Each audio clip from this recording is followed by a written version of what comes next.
everyone. Garrett, I sure did beat you to the link this week.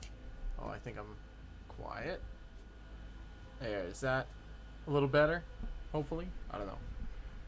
I always touch things and then I always break things. Adam, good to see you, my friend. Welcome to the stream tonight, everyone. Hope you all are having a nice evening. I don't know if Paul is going to be here tonight, but I hope that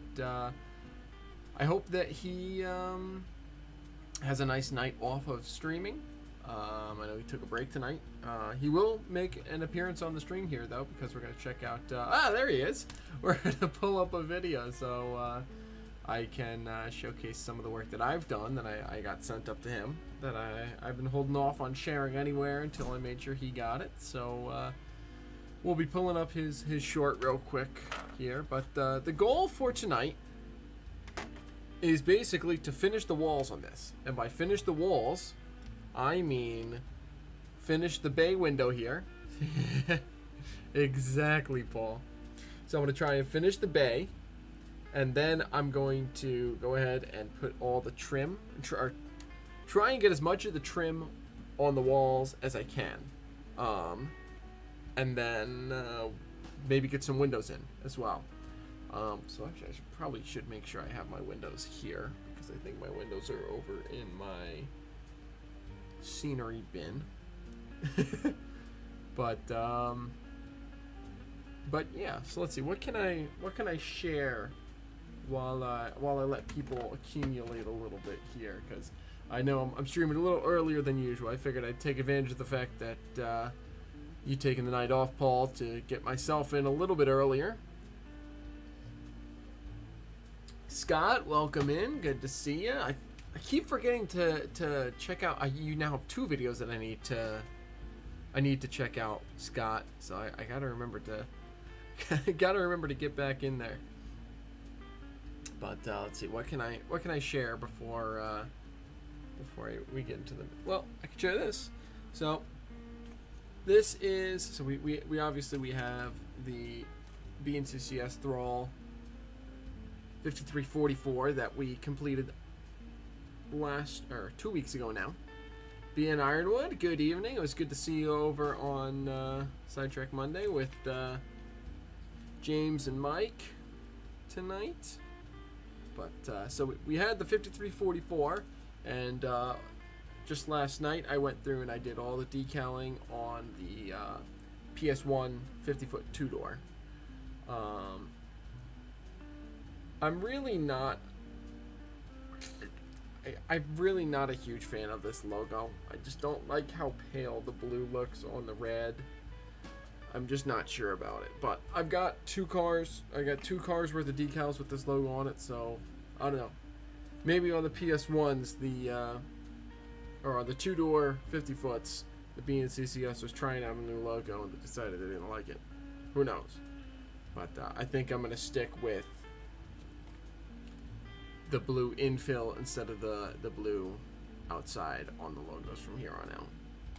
But I was getting this decal, or this all decaled up, and I was thinking, you know, I was looking at it and I was like, it's looking good, just about ready to get sent away. So actually that's something I should share too. These two cars, these two cars are going to actually be sent up to Matt Sharp at Upstate Custom Models, or Upstate, what is it? Upstate Customs, I think. Upstate Custom Models, that's it. Because he does some really great weathering, and you know, as much as I enjoy weathering, and I think I do a pretty good job of it, it's you always run the risk when you're doing it yourself, all yourself, of cars looking too similar. So I'm going to send these 2 cars up to him to get a little bit of a different look to them. But as I was like, all right, perfect, this is all ready to go. I just need to seal the 2 cars on, and I can get them sent up to Matt. And then I realized I didn't take the roof walk off yet, so I went ahead while I was waiting and setting up stream and stuff. I trimmed away all of the roof walk, and I got the first layer of Tamiya modeling putty on there, as you can see. So we're gonna keep on working to to sand that down and repaint the roof black again and chip away so we get some of the silver again, and so on and so forth. That way it's ready for all ready for service in the late 70s and early 80s. So I got that to share. What else? All right, well, I guess we can jump to Paul's short here. Turn that on.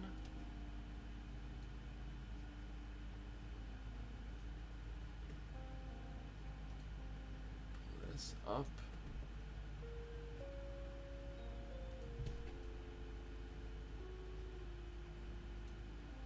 Put that there. Oh boy. Yeah, that bus was looking good in Heath's Discord. I don't know. Sometimes it's nice to just have it sprayed though, have it done. That way you don't have to think about it again. And you don't have to worry about, you know, having to spray around the light pipes or anything like that. So I think both are good. But we're gonna jump here.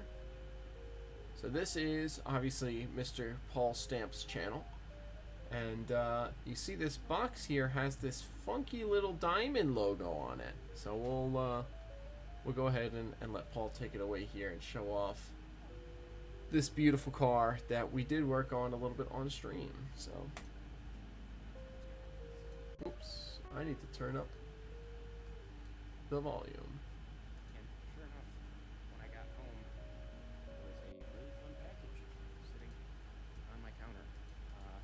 This is from one Mr. Dennis Galucci of N-Scale Train Boy on YouTube, and really excited to open this thing up and show it to you guys. So we're not gonna waste any.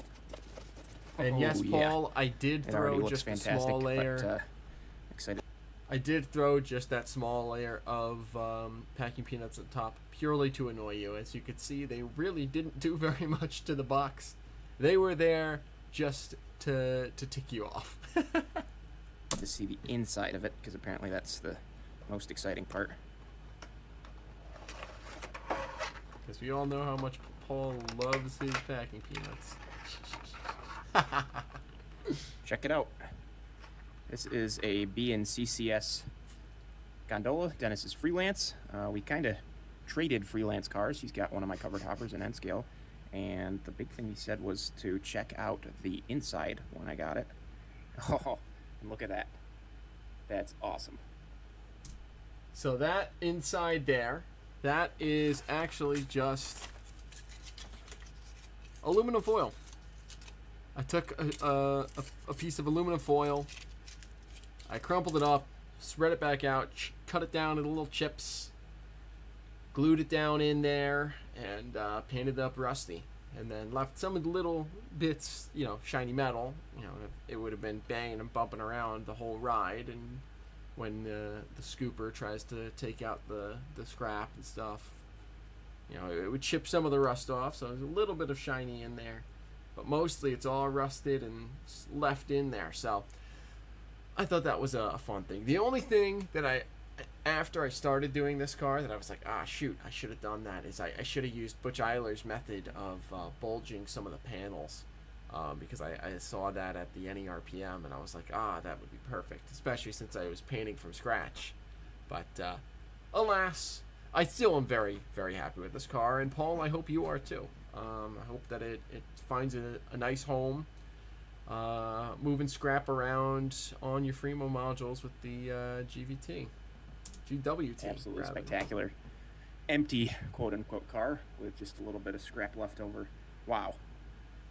What a fantastic job. Thank you very much, Dennis. Really appreciate it. Everybody, if you're not subscribed to Dennis, I would suggest that you go do so. He is my Monday night streaming partner, and really appreciate him sending this car over.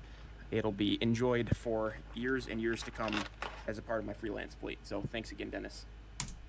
So, yeah. that's the completion of that project there. It is safely and happily at its new home, with packing peanuts in tow. I just, I just had to throw a few in there. I just had to, because we all know how much Paul loves his packing peanuts. So, the real question, Paul, was when they arrived, were they salted or unsalted? But in any case, yeah, I'm glad that arrived up there. I'm glad you like it. I'm looking forward to seeing it sometimes. Oh no, I've started a prank war, it seems. But I'm very happy to. I can't wait to see that car being pulled by some GWT power, and mixed in with those lovely covered hoppers that you've done up. But that's all that we're going to talk about that for tonight. I'm going to run real quickly over here to my bin of parts and things and grab the windows, and then we're gonna get to work. We're gonna finish up the walls of the other bay. This bay came out very nice for having done it in the hotel room at the NERPM Friday night after a day's worth of the convention, a day's worth of RPMing. But yeah, I am a little worried about when I get up there now, Paul. You're gonna stick me on a job that doesn't have all the instructions or something on your layout.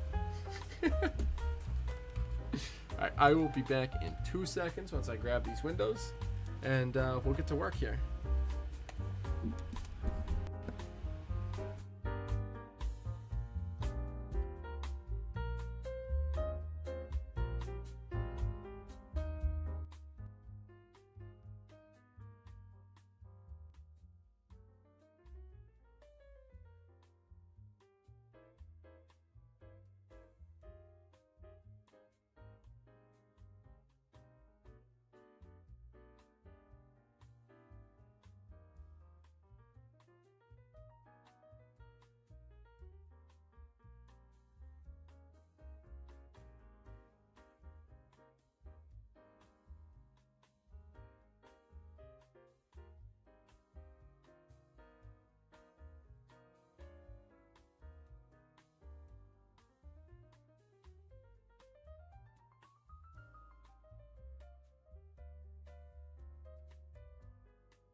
Good evening, Kyle. Glad you could join me here tonight. We are working on hopefully getting the walls done tonight on my Hopewell Depot model here. And Paul, I'm very scared. I am quite scared. I'm one of these days, I'm just gonna get a box in the mail from Paul. I'm not gonna be able to bring myself to open it. All right, so let's see here now. So I think the first thing that I'm actually going to do, is I'm going to try and get the trim. All right, calm down there, Emperor Palpatine.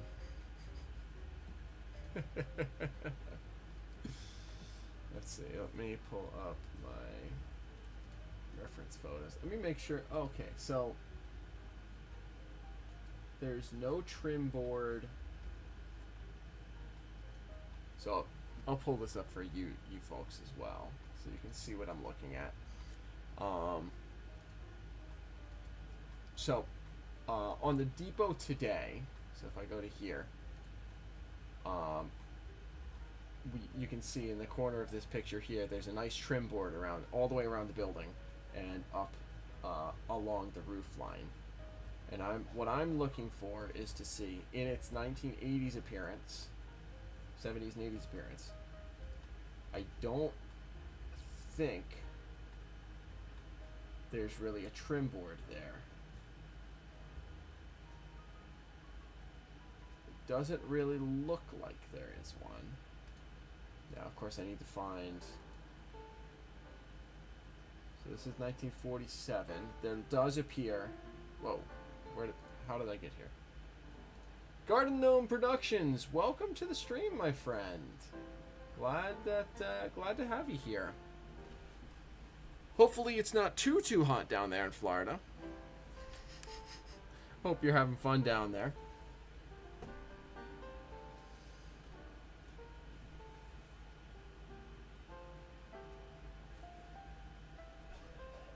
So, yeah, it looks like I don't see a trim board. I just see little pieces of... what's it called? Foundation sticking out. But I do seem to see a trim board right up here in the eave. So I will be modeling that. And I believe, if I look at my modern pictures again, a little steamy down there, yeah.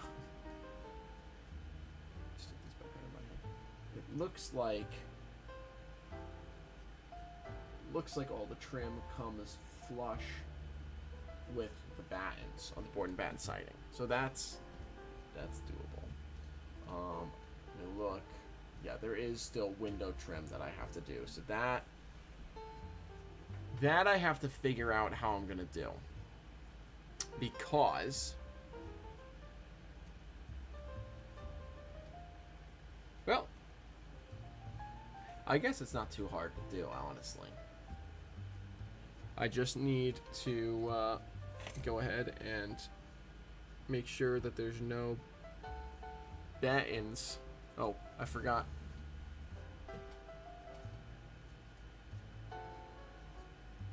Forgot to pull the model back up for you folks. There we are. So I'll basically just have to clean up the battens around the window. I think I measured these as 1x4 as far as the trim goes. 1x4 window trim. Let me double check my notes on my phone.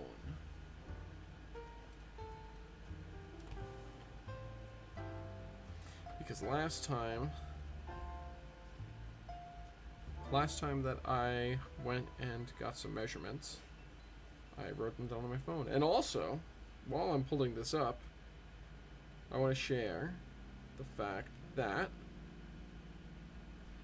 I got in touch with some of my friends at the depot, and they sent me dimensions for all of the brackets, including original drawings and some measurements that they physically took, which is incredibly useful to me, because now what I can do is I can build out a 3D model of those in a 3D modeling program, and get one of my friends who has a 3D printer to print them for me. That way I don't have to worry about trying to create brackets in N scale. So let's see.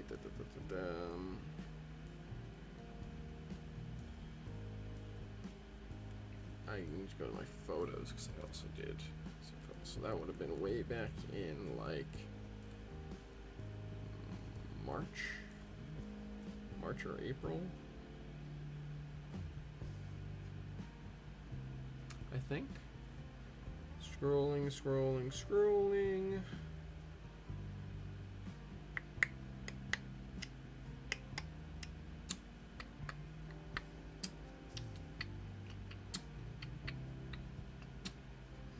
While I'm doing this, how's everyone's night doing? Paul, how are you enjoying your night off? Everyone else, hope you're staying cool and having some fun tonight.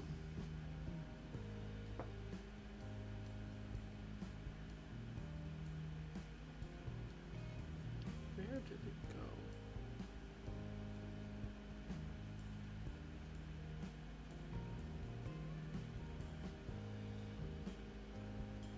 Oh, whoa! I went way too far back. I'm back. I'm in 2022. I thought I was still in this year. There we go. Now we're in this year.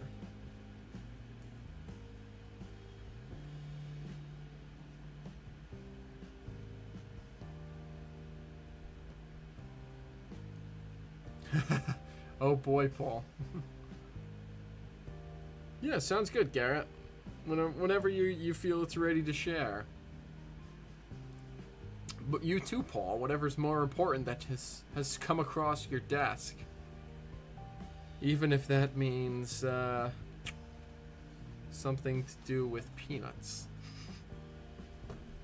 But feel free to share. For anyone who doesn't know, or isn't in there already, we have a Discord for my community here. The link is down in the description at the bottom. You can click the link and join right there. And Garrett, being the link master he is, I'm sure we'll have a link posted any second now. But it's a nice little community. We all help each other out and share each other's progress, give each other feedback, and have fun with it. There it is. Thank you, Garrett. Appreciate that. Well, I still struggle to find this darn photo that I took with the measurements on it.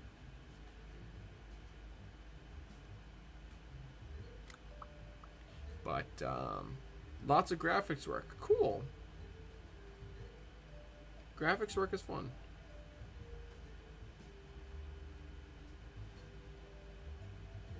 I need to do some more graphics work myself.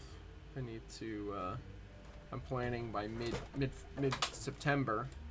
I'm hoping to get another set of decals printed. And part of that will be a number of 5344 decals. A number of sets of those. Because I've had a number of people be like, hey, I want that. Okay, so there's actually 1x6 trim. Good thing I looked. So, I need to take my ruler. This is the one thing that's kind of sucks that I've already assembled pieces of it is I haven't done the trim work yet, so I need to be careful while doing this that I don't snap anything.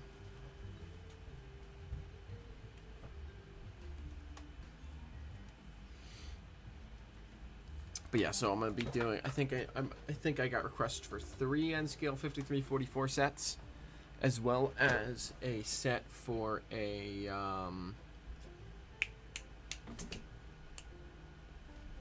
what was it? It was another incentive per diem boxcar.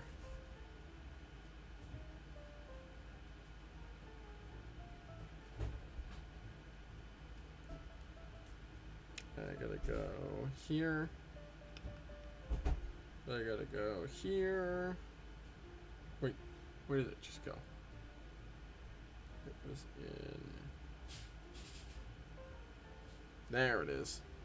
Sometimes my brain just glosses right past things that I'm looking for. It was here.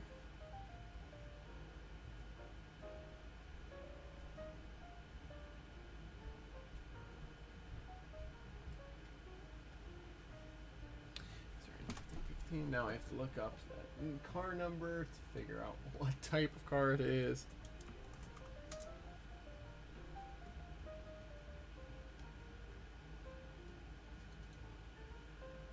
FMC. It's an FMC 5077. I've got a friend who's got 2 FMC 5077s that he would like me to do B and CCS decals for. And I assume that, you know, my assumption is basically that it's going to be almost identical to the 5344s, but I need to go in and get all of the little lettering detail, you know, as far as the major graphics, you know, numbering and stuff like that. I'll have to slightly adjust to be in a new numbering series, but the hard part is going to be going in and getting all of the little details like I did on the 5344s. That way it still lives up to my standards. And I also got to look into when the 5077s were built, whether or not they get COTS boxes or if they might get ACI labels.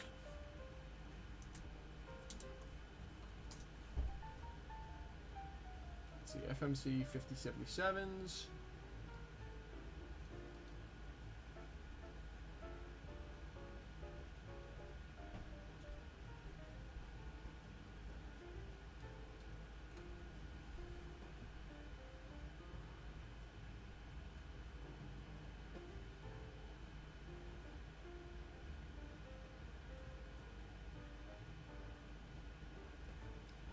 I don't know why. This is not important right now. I should not be looking at this right now. That's a problem for later when I'm off stream. But yeah, so that's going to be on the graphics. In the graphics department, that's what's being worked on. So I need a half foot. So yeah, that's going to have to go.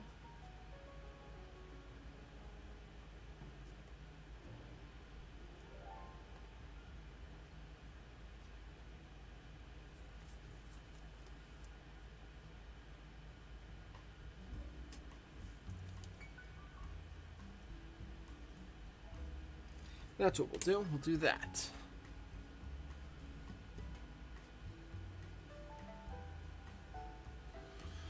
Okay, so now it's simply a matter of trimming that down. It's a matter of getting a new blade in this X-Acto first things first. So I need to figure out where I put my X-Acto case.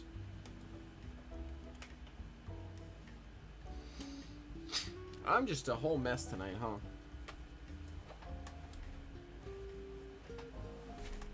Not that I'm not a mess most nights, but, you know.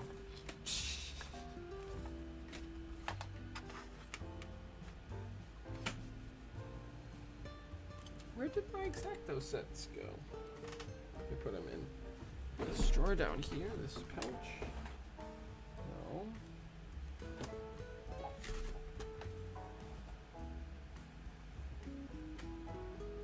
Well, this is a problem. Because I need a nice new sharp X-Acto before I get to work here. Well, I guess I don't need one per se, but it's... Oh, there it is. Okay. It's far better. It's right in front of my face. Far better for me to have a nice sharp X-Acto to work with. That way I don't have to worry about... don't have to worry about anything else as far as...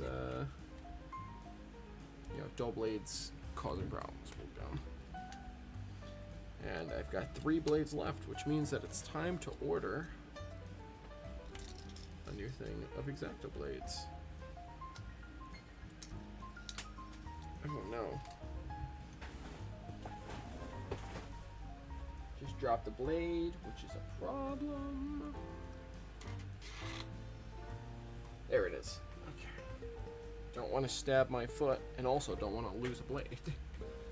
These things are valuable, both monetarily and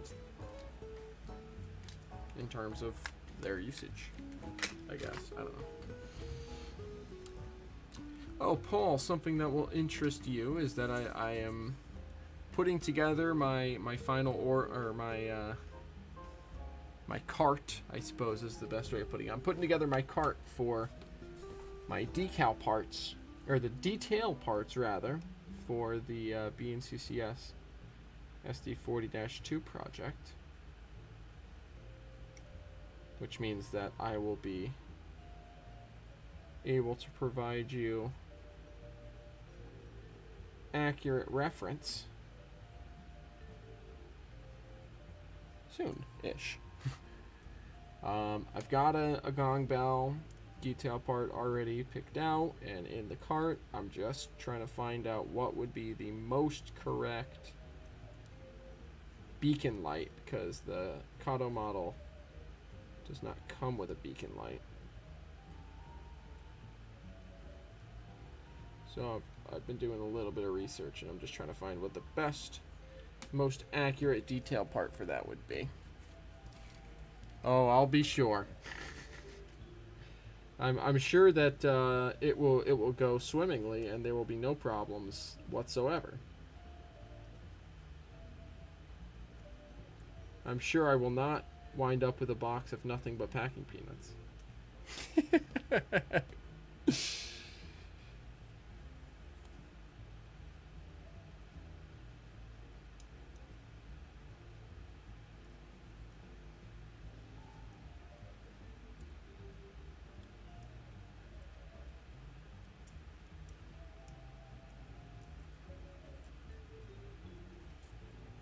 No problems at all. It will go swimmingly. Oh man.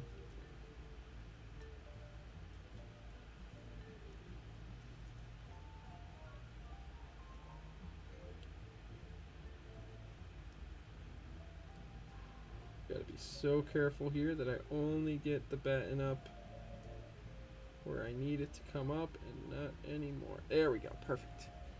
So there you can see, well, once the focus works, pull up the focus control.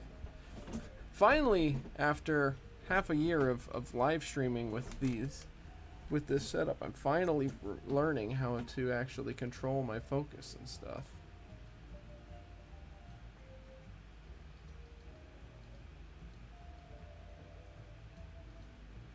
Pull down the exposure, pull in the focus, and bring the exposure up just a little bit. There you go. Now you can see the nice flat spot around the window there. That's basically what I'm going for, to give me a nice flat spot to mount my all of my what's it called? Trim board. Trim board is the word that I am looking for.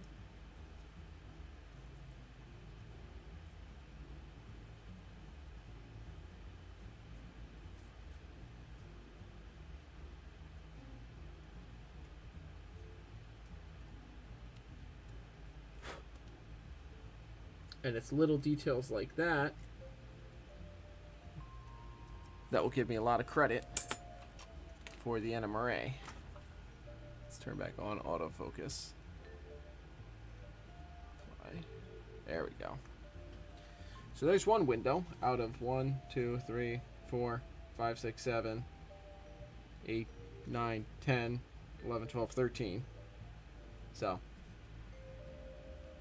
I might just do that all off stream. Oh no. Oh no, Garrett. Oh no. That is the scariest feeling I had when you have it saved and the program stops responding.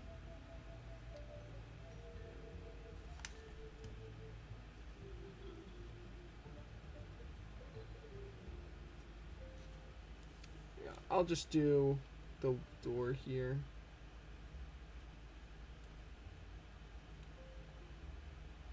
As well, while I'm here. I'll get the door ready for trim.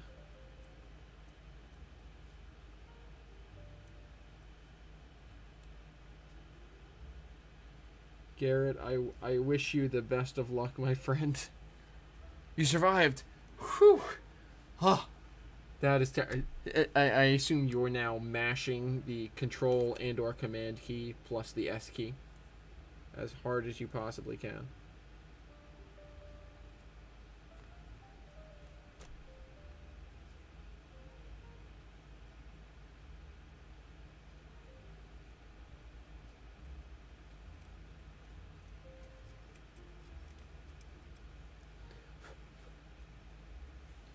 There we go. Doors ready.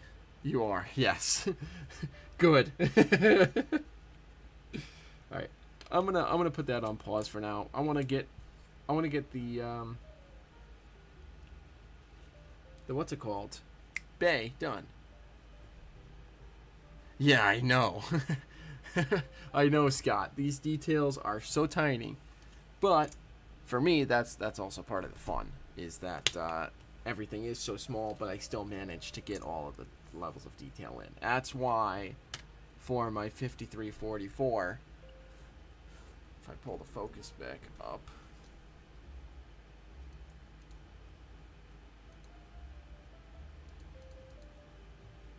I got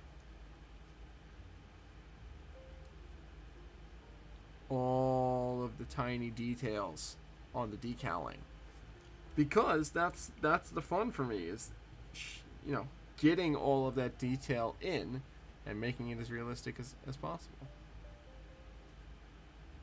So you can see I have all of the lettering everywhere, even on the car end. even down in between the second to last and last rib, you can see the lettering down in there, that lowest piece of white. That's font that is maybe 2 inches tall on the actual car, 2 or 3 inches tall. But I got it in there. You can't read it because the printer didn't print at that fidelity. But still, I know it's there. And that's a big part of what gives me joy in the hobby. So, let's get this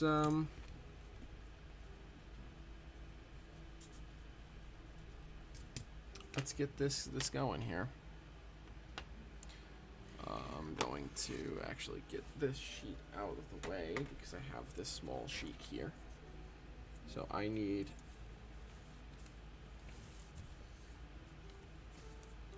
let me see. I need where's my dimensions here? There we are. 13 feet down to 11 feet. Crazy small, yeah. Crazy is definitely the right term for it.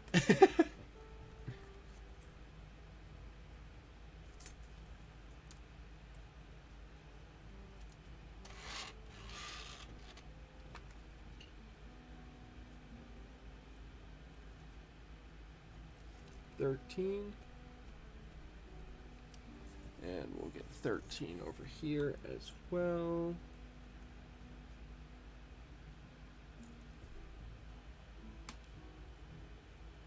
13 right here, and then we'll get a 13 in the center, just to really confirm.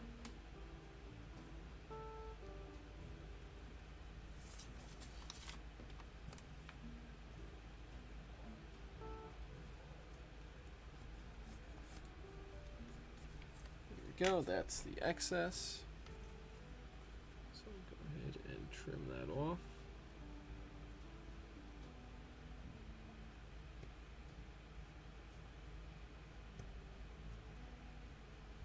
Three.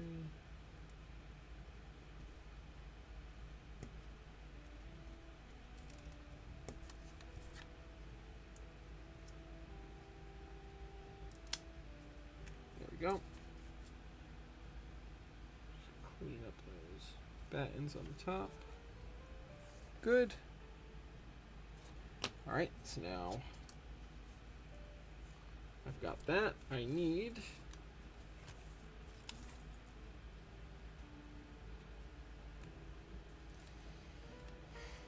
dimensions are so hard to read right now. I'm just gonna measure 30 seconds of an inch and scale feet. That's what I need.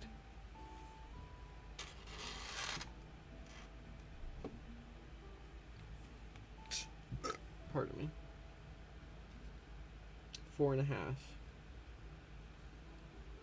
2 4.5s and a 5. Okay. That can be arranged.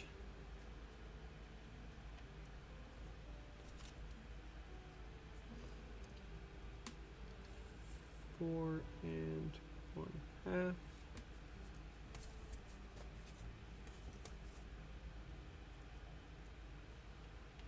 Four and 1/2. Let's throw that line all the way up the piece.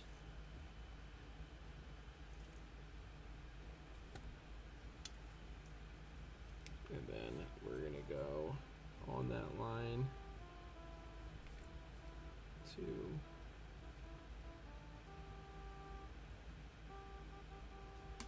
11 feet there. And then we're going to bring that line right to the corner.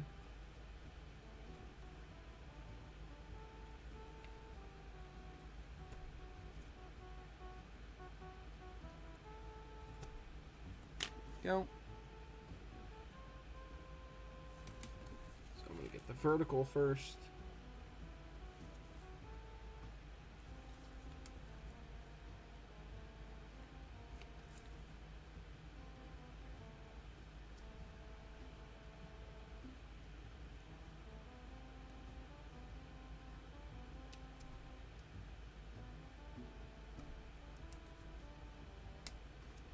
go.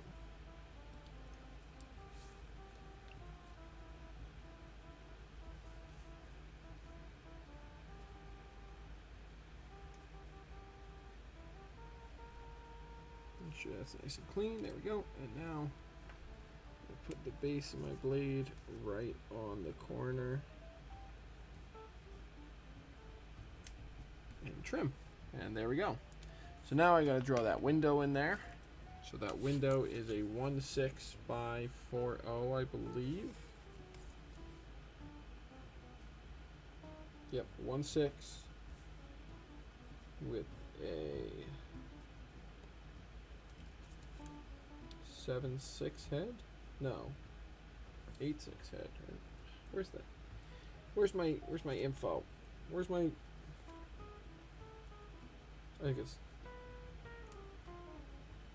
2/3 to the sill, and then a 6/3 window. Okay. 2/3 to the sill.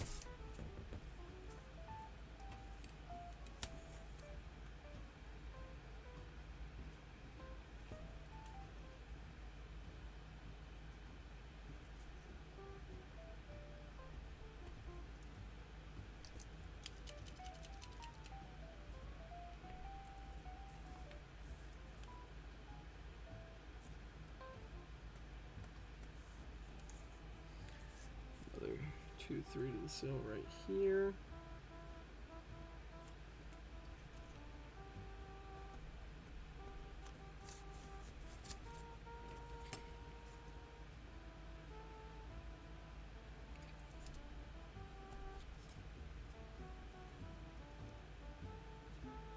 Good. Okay. And now I need it to be 1'6" on a 4'6". So 1'6", 4'6". So 1.5 feet on either side.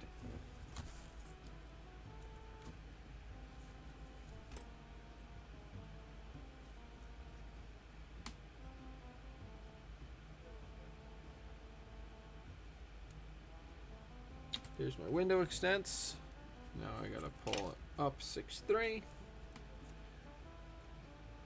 I actually really gotta. There it is, 6'3". This peak.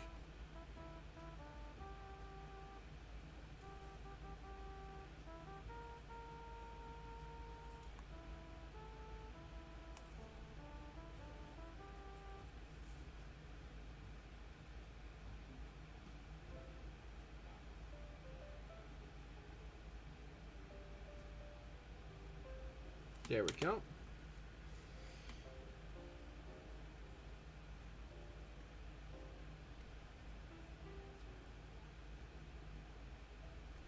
Now let's get this window cut out.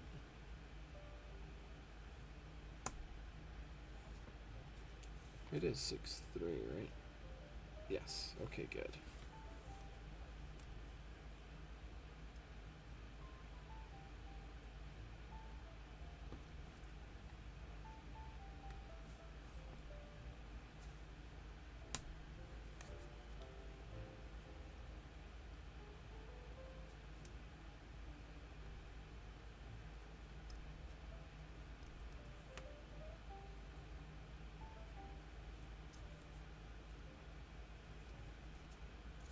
Okay, now I'll come right here. And just clean it up.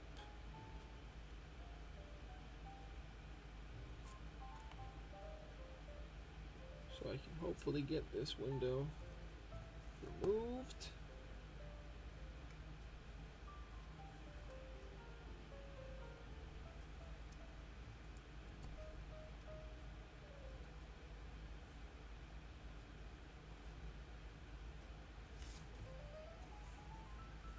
Okay. Let's use something here to push this out.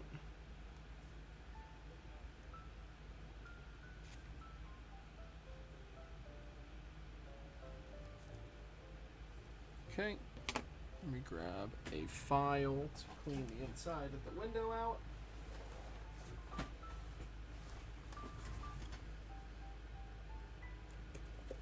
this one.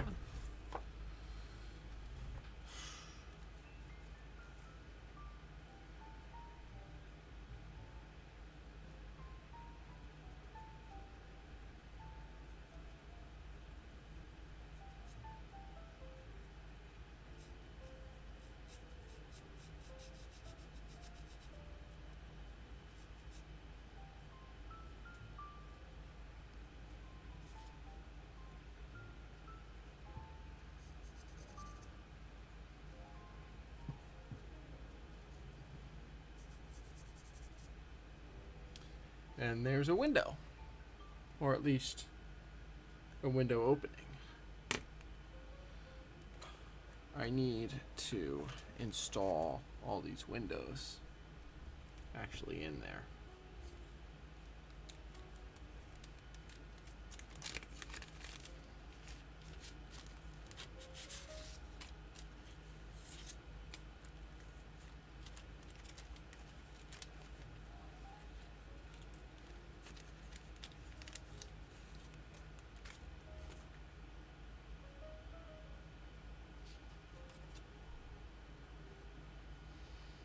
I'm actually going to try to actually put this window in.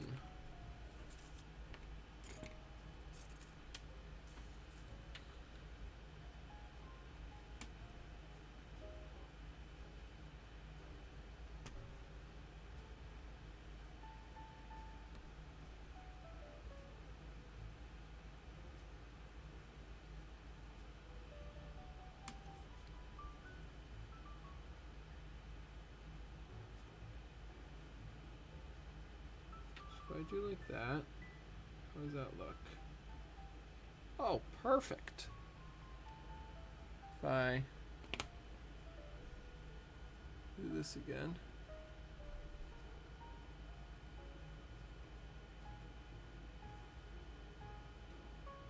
Okay.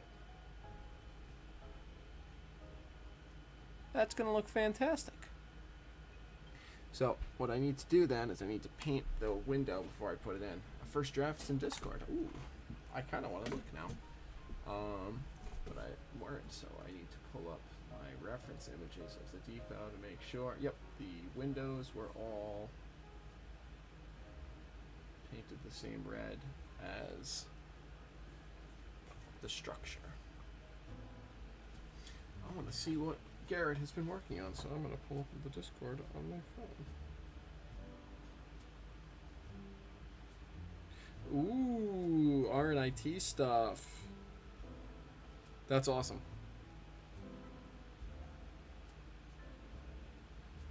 That's super, super cool. Alright, so I guess that means that... Alright, let me finish making all of these walls. As I keep letting myself get distracted. I can't... Here. No shiny objects, Dennis. No shiny objects. No shiny objects. Although that right there is a shiny object. If I pull the focus back to auto. There we go.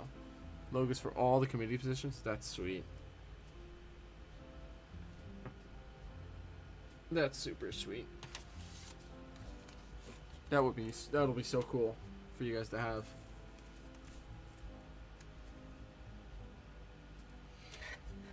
Well, I guess not really speaking of it, but something else that I want to do with my freelance with the BNCCS is I do want to develop some history of passenger traffic. And one of the things that I really want to do,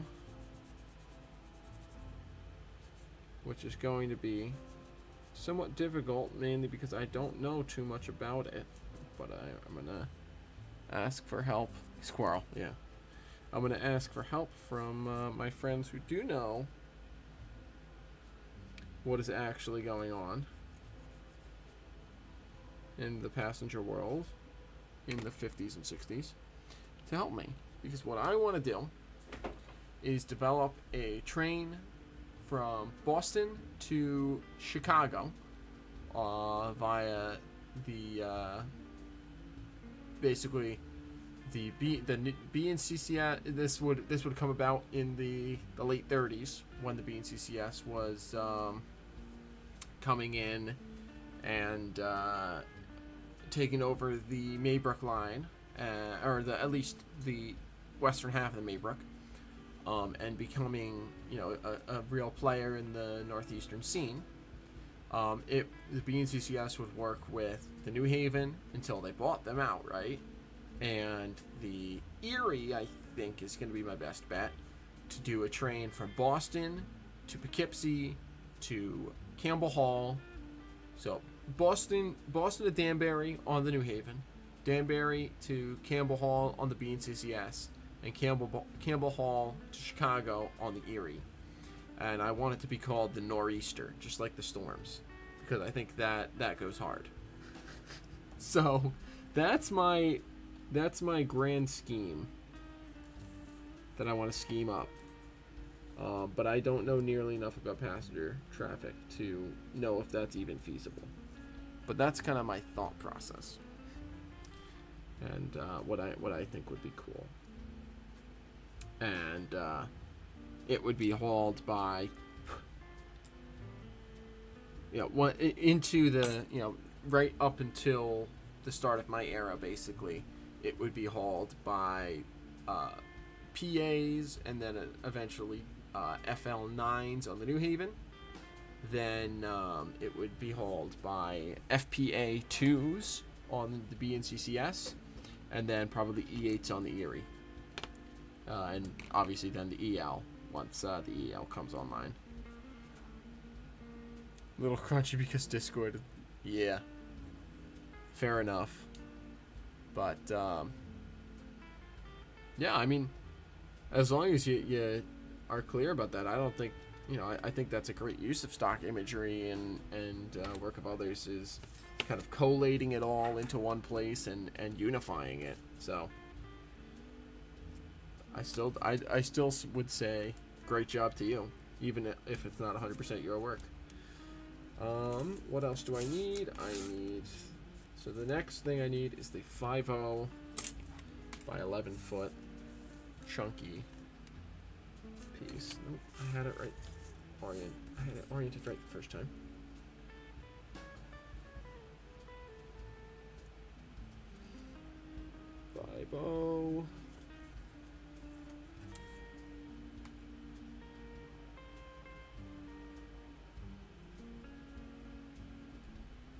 Nope, and then another 5.0 in the middle here.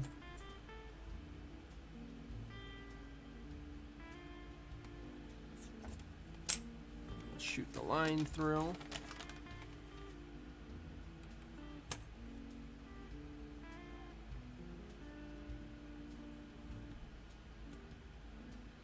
Okay, and now this whole thing is going to come down to 11 feet.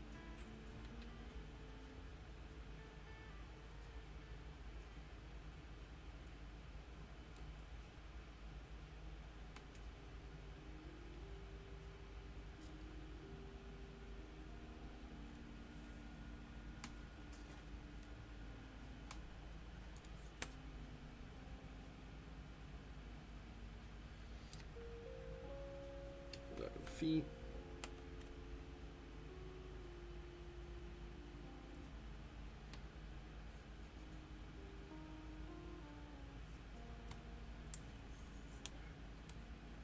Let me just double check. Nope, see, it's not.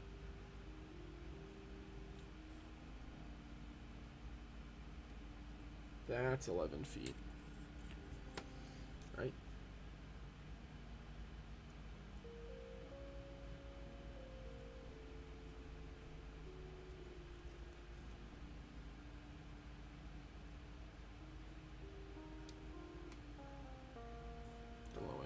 There we go.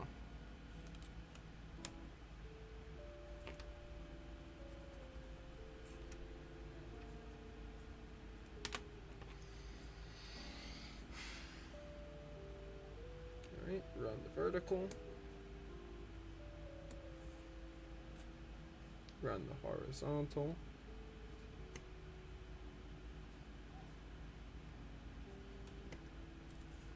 Oh, you guys, you gotta yell at me when I'm doing work out of frame. Come on.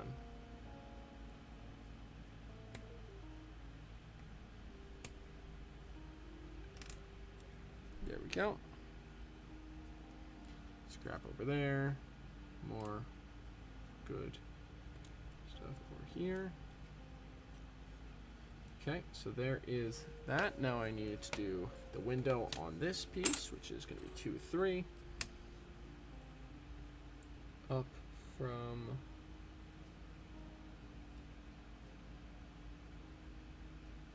bottom for the sill. 2, 3.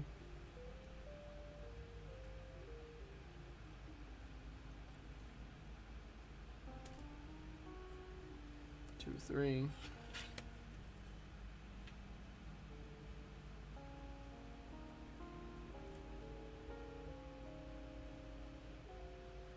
Two, 3. Okay.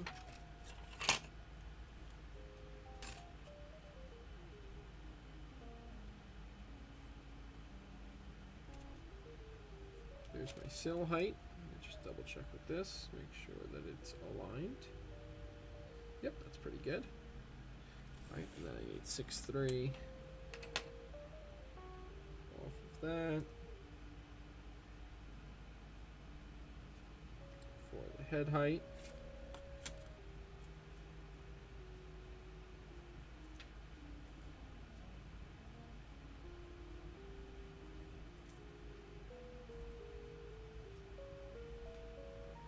Good.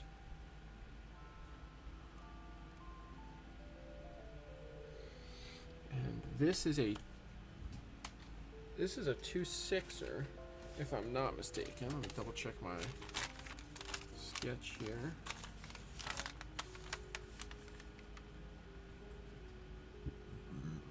Pardon me.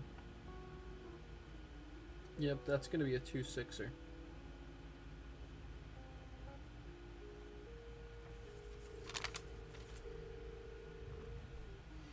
As long as that's what these are. I believe these are 2/6ers, right? Oh, these are 3 foot. Those are 3 even. Then this is 3 even. And if it's 5 foot, then I need 1 foot on either side.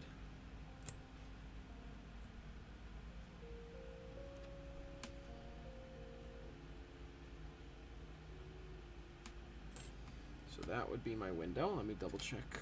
Did I put this as a 3.0 or did I put this as a... No, I put this as a 2/6. Okay. I want the 2 bays to match, so instead of 3.0, the other bay will also be 2/6.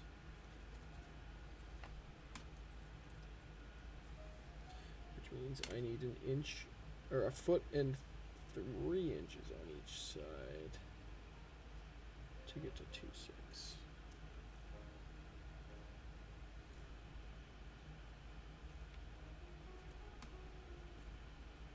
Come on, 1 foot, 3 inch.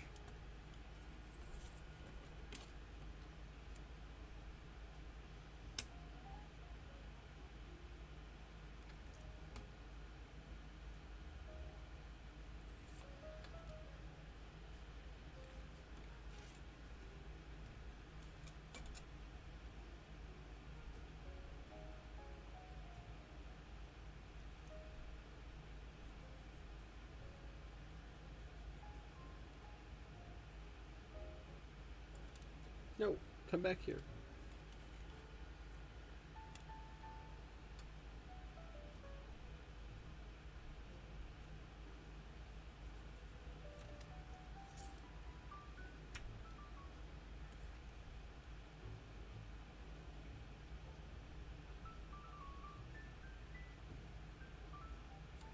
And there's my window.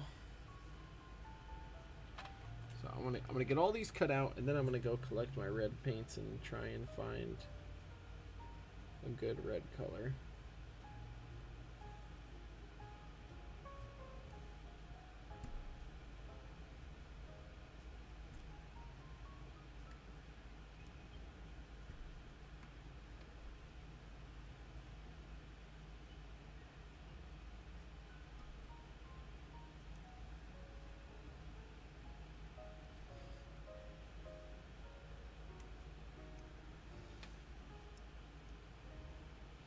because I forgot that I had to do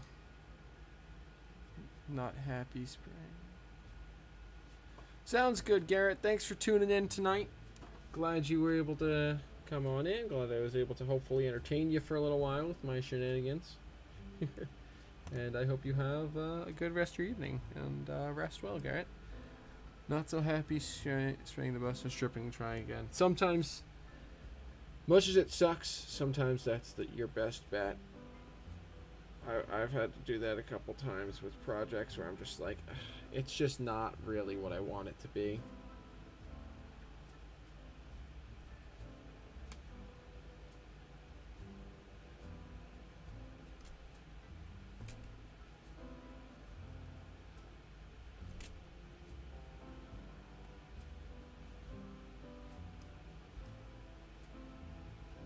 Ooh, don't do that, don't do that. No, no, no. Do that, yes. Yes, yes, yes, yes.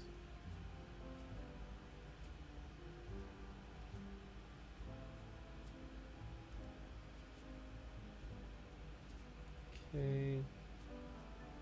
Trim out right there. That. That. Now it should come out. Yes. Scrap.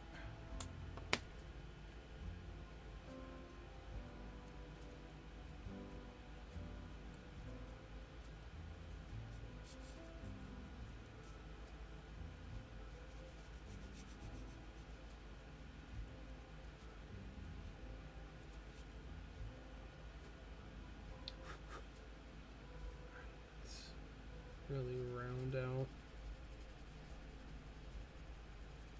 this window arch.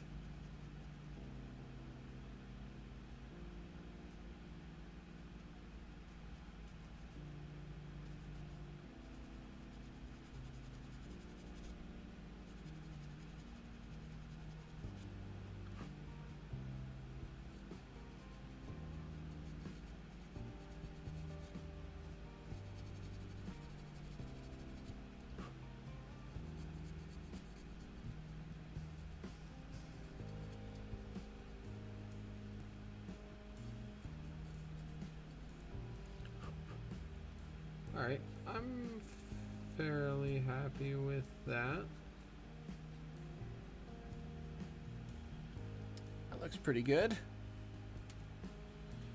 Alright, there's 2.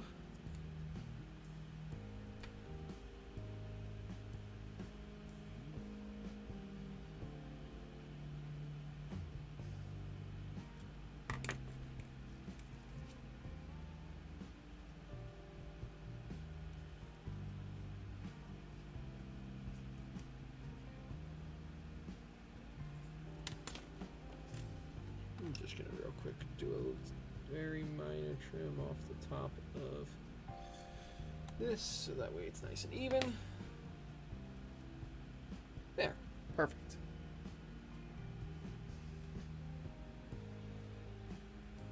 Nice and even. Which means now we need one more.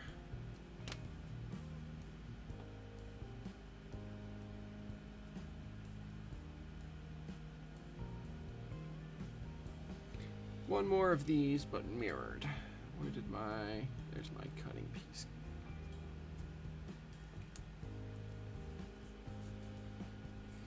So I need to do 1 6, no, 3 4 6, 4 6.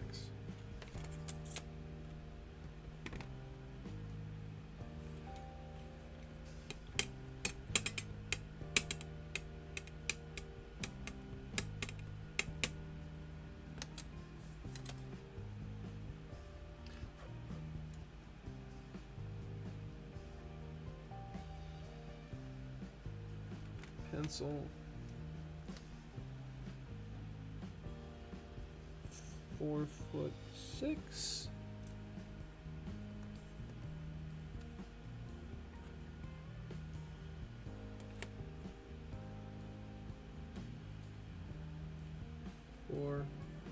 Foot 6. And one in the middle to be safe. 4, 6. Align the dots.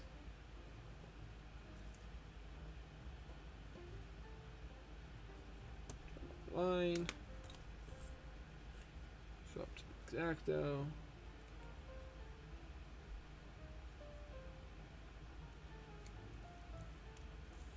Make my trim.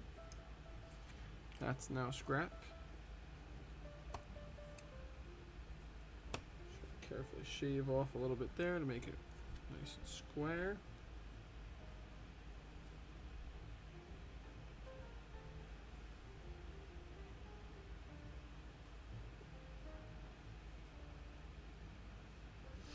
Good.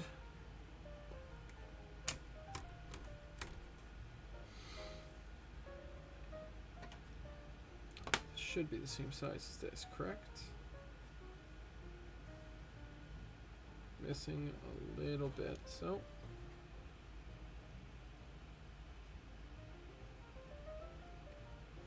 shave a little bit more. There we go. Now we've got it. Actually, I do want to just do this.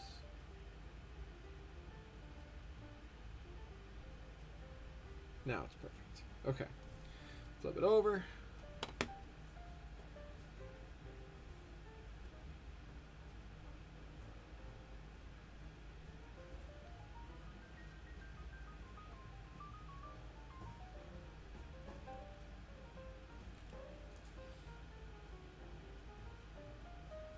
Start right there.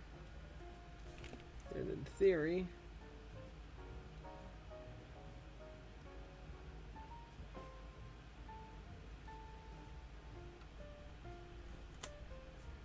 that should be perfect.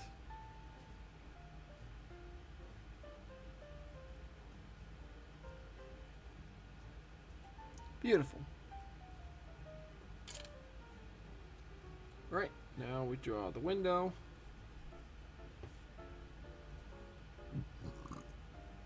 Pardon me.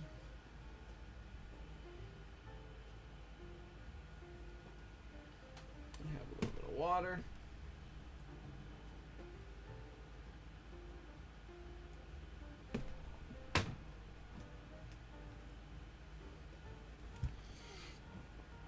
Okay.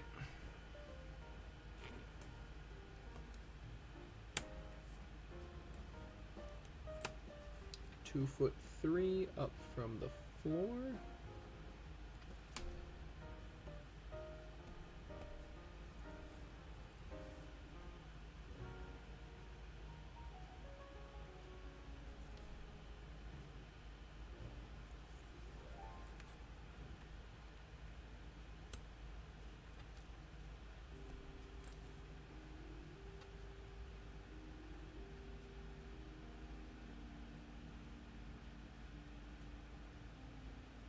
Perfect.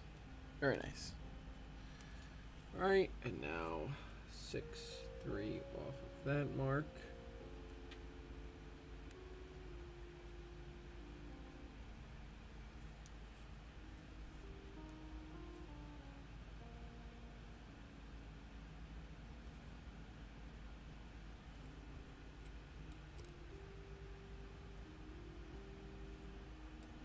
There we go. Now this is a 1/6 again, so I need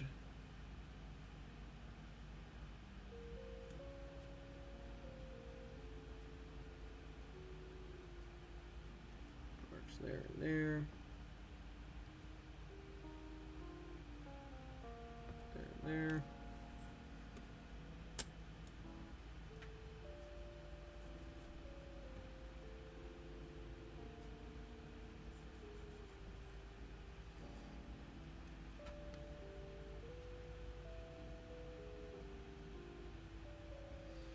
There we go.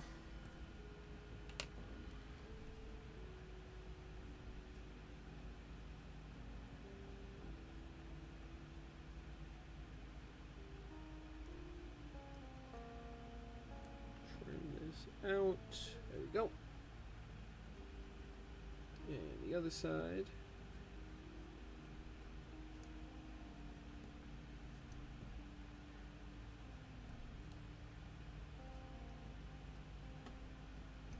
Whatever, I'll just trim out a triangle for the peak of the window for now.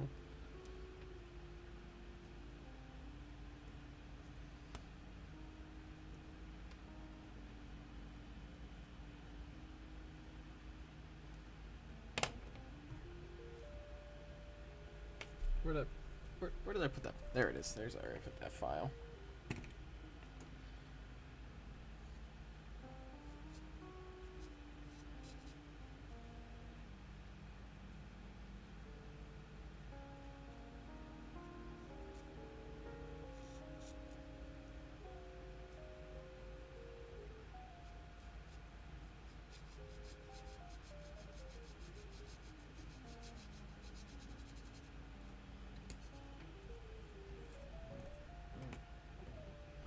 Move the exactor out of the way.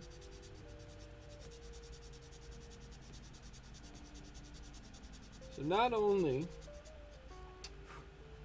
am I now trying to get this project done in time to bring it to the NMRA convention in New Hampshire,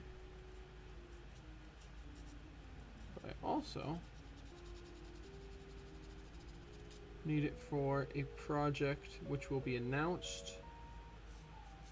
Paul, I don't know if you're here, but when did we announce when did we decide we were going to announce? Was it September 7th? That we decided that the go live date was? I could just pull it up on my phone. But if you're here, that would make my life easier, because then I don't have to think. Just gonna finish smoothing that out.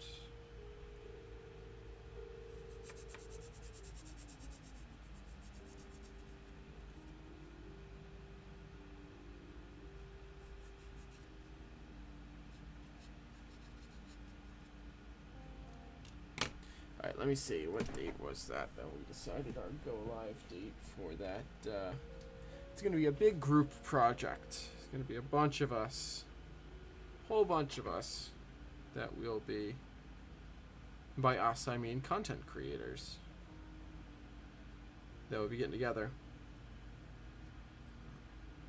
and doing something fun. Our go live date, September 5th, that's what it is, Friday, September 5th, so a month from last Friday, I believe it was. So, just shy of a month away, we will be announcing, that full project and having that project go fully live.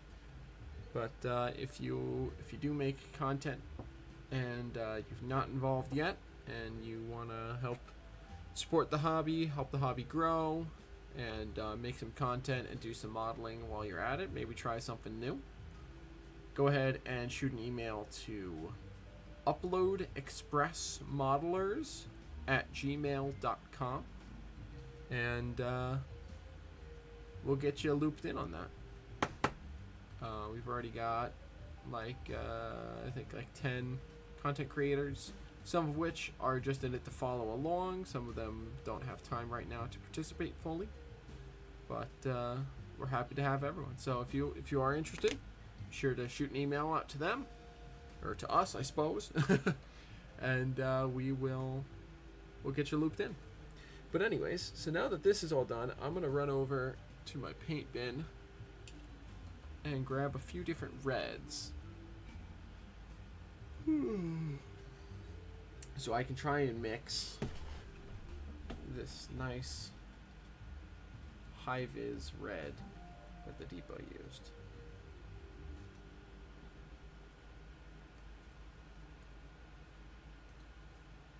Like that. So I'll be back in just a moment.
And I am back with some red paints. So what I'm gonna do,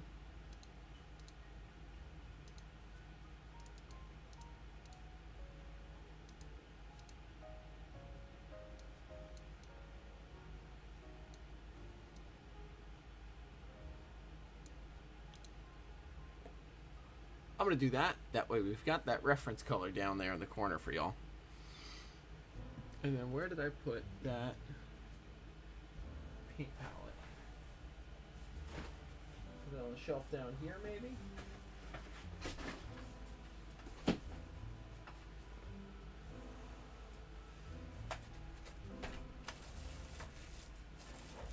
Where did I put that paint palette?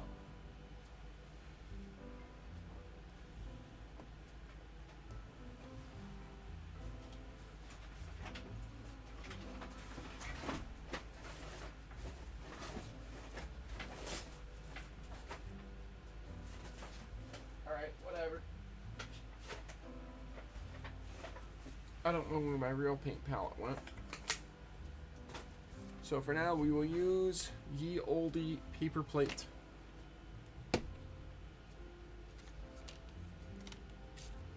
Truly a staple of cheap modelers everywhere. Clear that all out of the way. So we've got a few different reds here.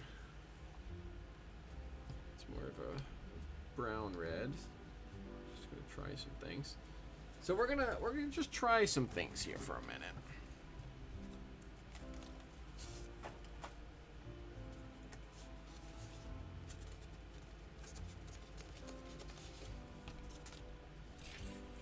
Make sure everything's out of the way here. And I'm gonna use my scrap pieces over here as my test pieces.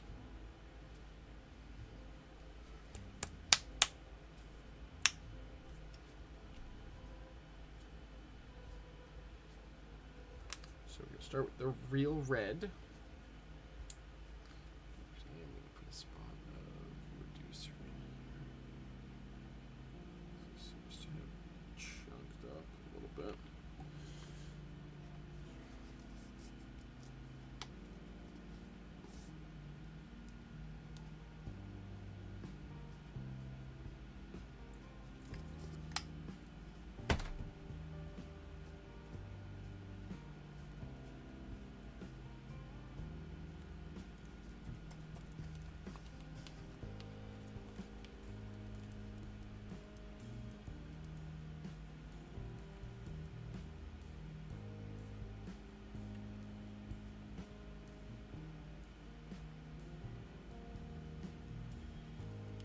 Go. Okay, there's our real red. And I have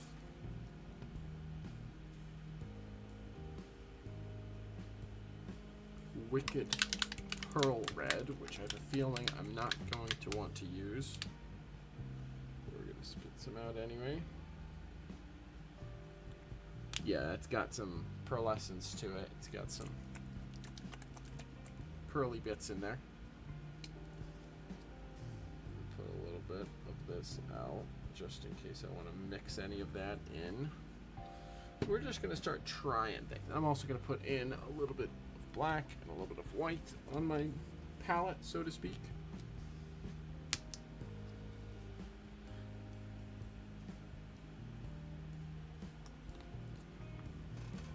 That's black and where did my white paint go?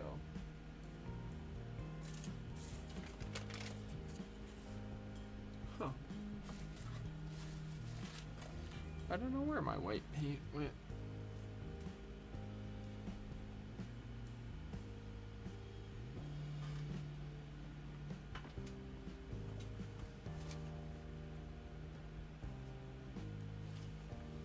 I don't know.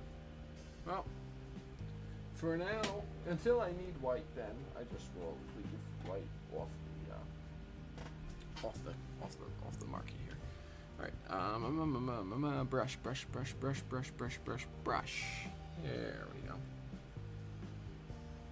Well, let's start with just this straight real red here.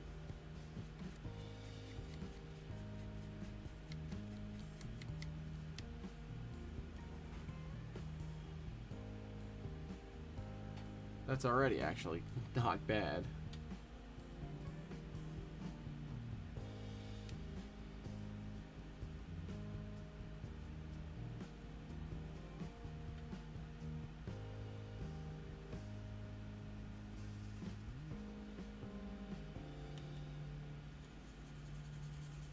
Clean out my brush here.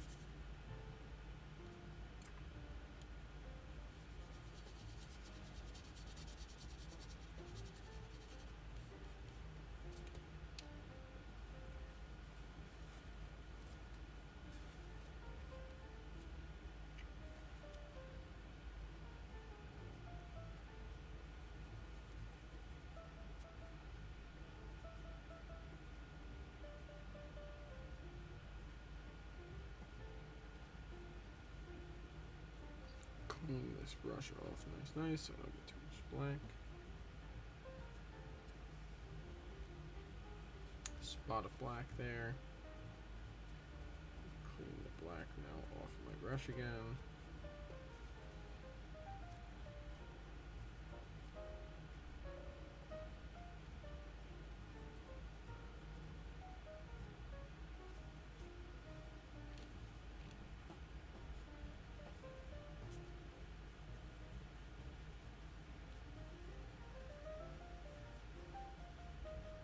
See if a smidge darker works well.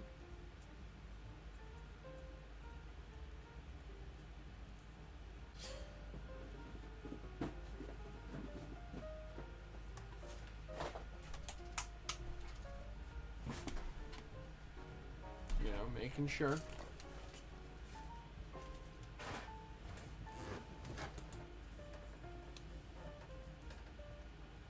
Hopefully this is entertaining for you folks out there.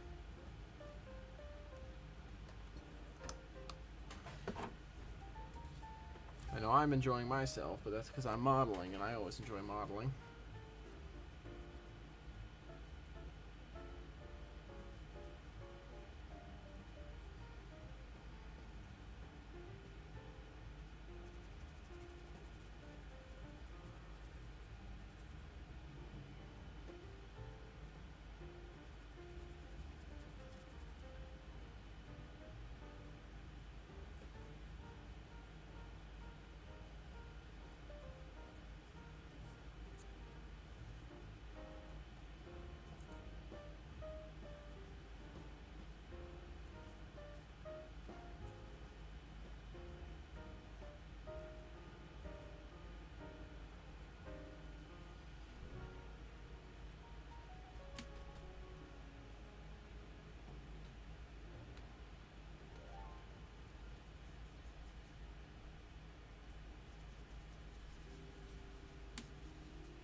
Little bit of white into this.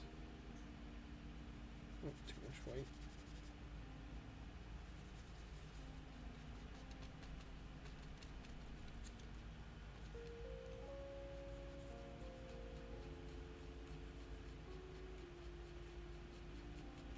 Ooh, I think that might be it.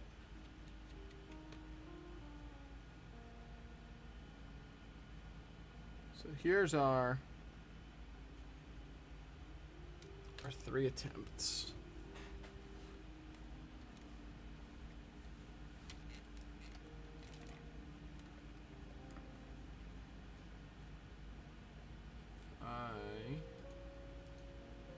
Full focus back to like here.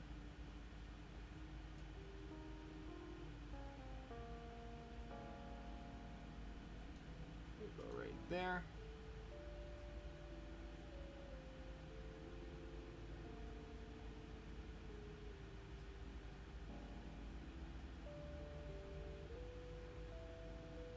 I think though the slight bit of white actually has it. So what do I do when I have to recreate a color like when I've made before? Well, there's a couple things that are very helpful. Having a color wheel is very helpful.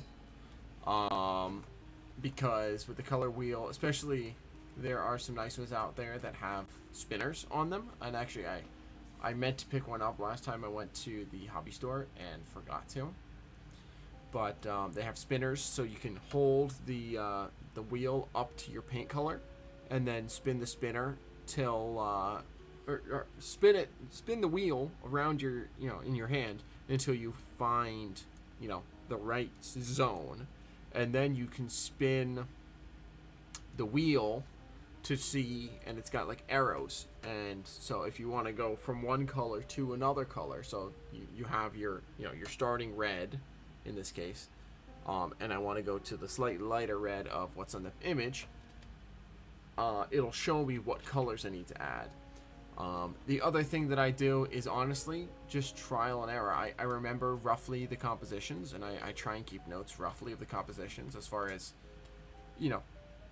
like this would be probably 90% red, 10% white. And I kind of keep track of that in my mind. And I not just in my mind, I keep track of that in my notes and things. And that helps me at least get a good starting point. And those are, those are the things that I would recommend. One, getting yourself a good color wheel, because they're super helpful to know. All right, well, if if I'm at this color red and I want to get to more of like a burgundy, then I know I need to add a little bit of whatever it is. I don't remember off the top of my head. So burgundy, so I need to add a little bit of yellow probably, a little bit of yellow and maybe a touch of black to darken it, and then you kind of blend that in, and it's just very helpful for things like that. Yeah, so those, and then honestly just trial and error. The other thing, whenever I make a paint color that I know I'm going to use a lot of, like for example the colors that I use for my rolling stock, the maroon, the blue, and the orange, I make whole containers of those. I make a big batch of those that I know, so I know I'm going to use it. So these are not totally full, but I have these. Yeah, there's my maroon. This is probably full to, I don't know, roughly half. And there's my blue. This is full to, what, 2/3-ish? 1/3-ish? 1/3-ish. And so when I first made up the batch of paint, I made a whole big batch. And I also, because I'm going to be airbrushing these, I thinned them down to a good airbrushing consistency so I don't have to worry about inconsistent thinning. And then I have my orange around here somewhere. I don't know where it went, but it's not really that important. You get the idea. So making big batches and storing them, especially if you write the composition on the bottle there, that makes it very easy. So hopefully that's helpful, Scott. All right, red. Where did the red? There's the red. All right, so these two reds are going away. I'm thinking that this red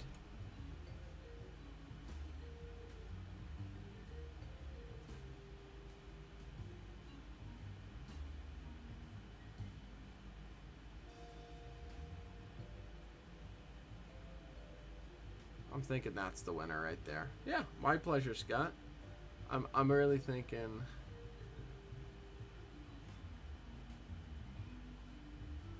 that's the winner. So, well, actually, now that's right. Let me blow this image back up.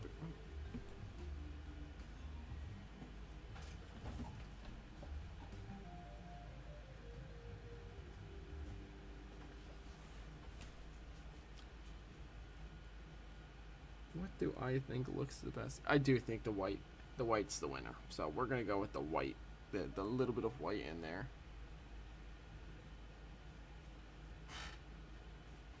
Let me wipe off my brush here.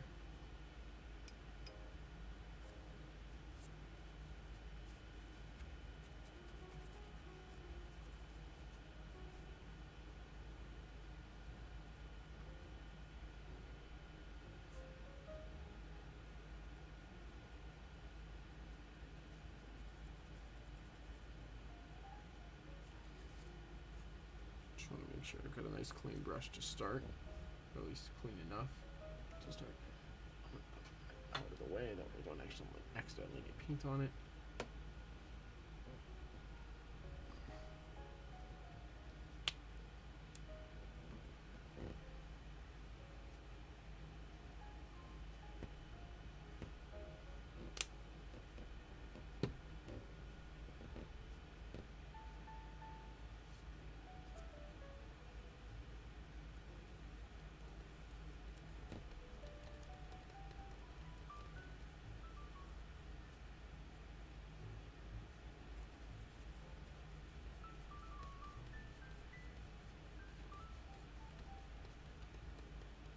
This blended in, grab a little more white.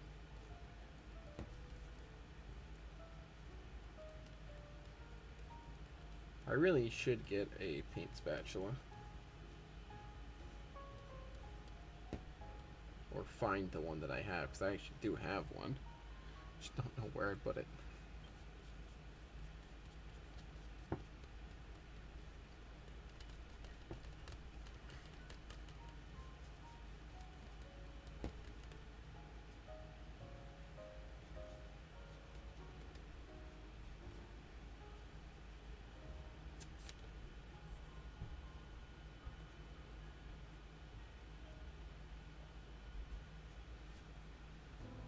Yep, that's good.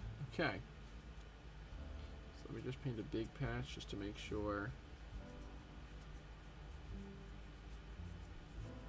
we're good, good, good. I actually do think I need a touch more red back in there. I added just a touch too much white. Let's do that.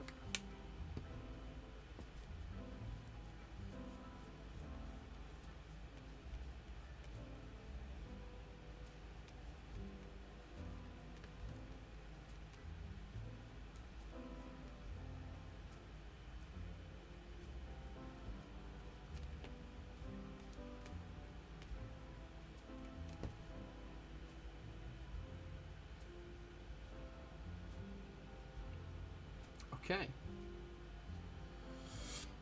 Here we go. I'm gonna paint.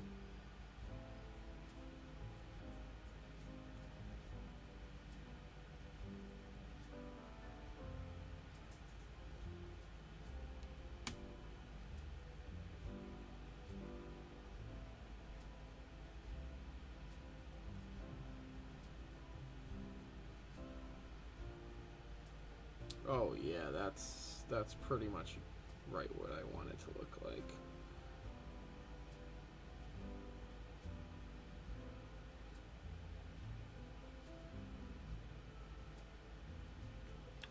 I need a second brush here. That one I'll do. Need a brush that I can clean out my windows with.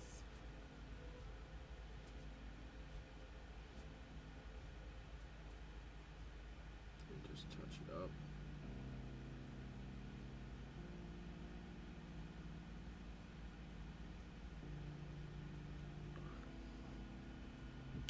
Oh, excuse me. There we go.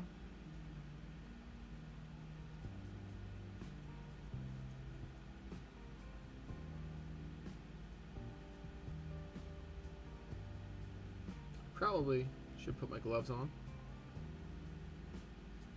so as to not totally paint my fingers, but it's a little late for that, to be honest.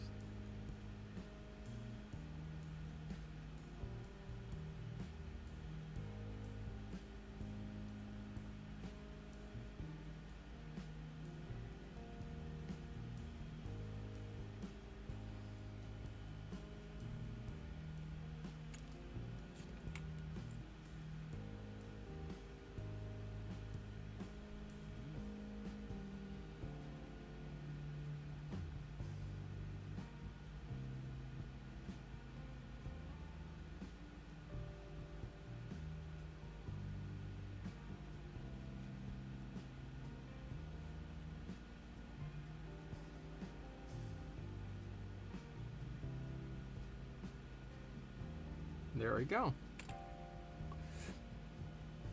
Plus a strip. Thank you. Do some primer coats every night. Ooh. I do love me some fresh baked bread. Very nice. So there's that.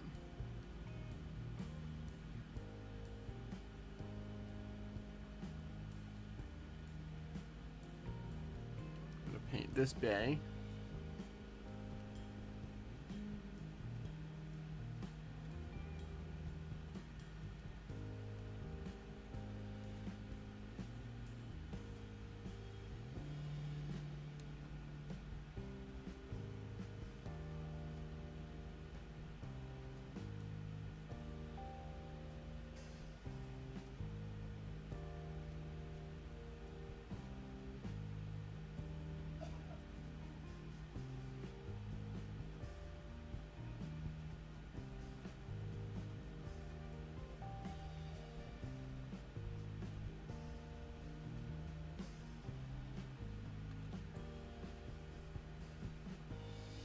This is looking exactly how I want it to look, dude. This is super exciting for me to see this coming together.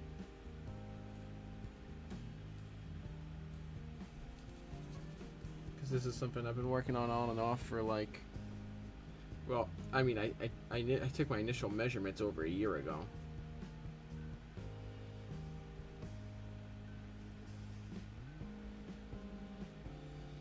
Long time ago I took my initial measurements actually, but this is finally coming together, and that makes me very excited.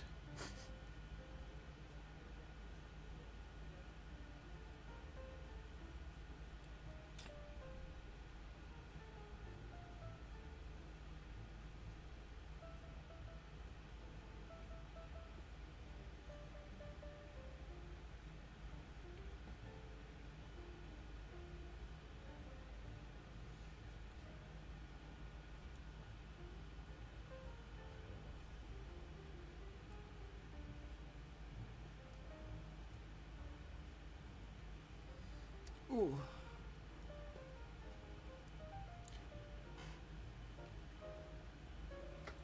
All right, I'm gonna put on a freaking glove here. Where the heck did my glove go? It's right here. Did I move stuff around and put something on top of it on accident? I must have. My desk is a mess again. But that's no surprise. Here we go.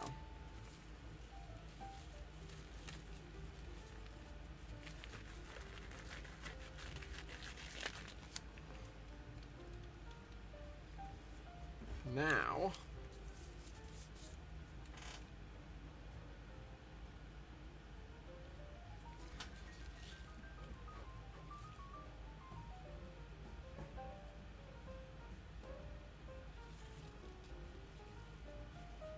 when I go to paint this,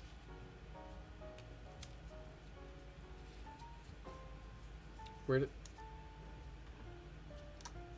did it just go? Uh-oh.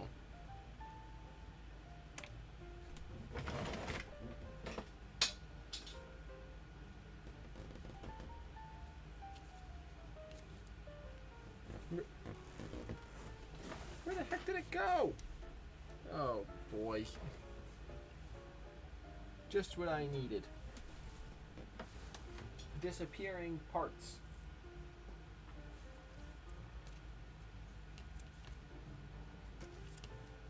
What the heck happened to it?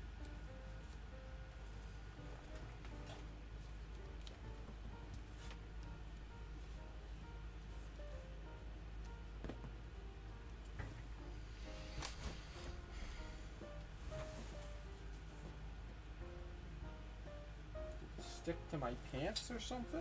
Where the heck did it go? Come on. You gotta be kidding me. Oh, there it is. Huzzah! We found it.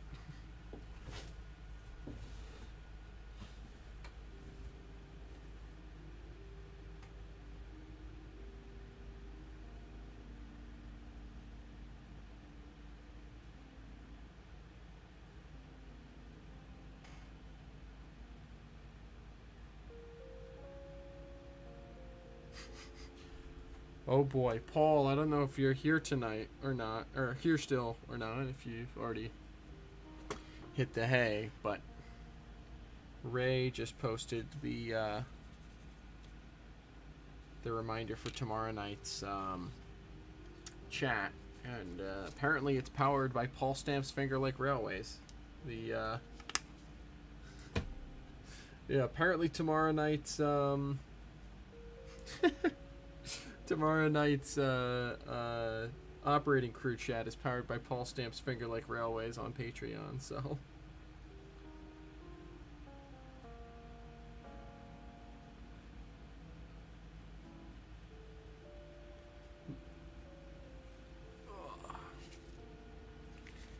I guess you'd better be there, huh?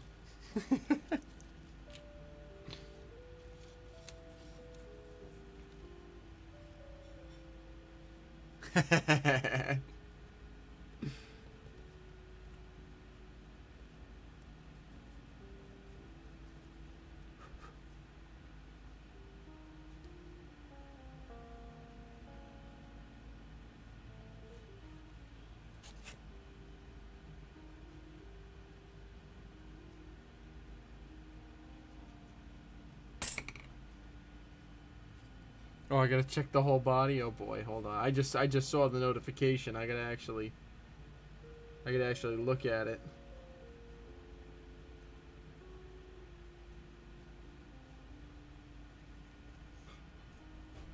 Ah.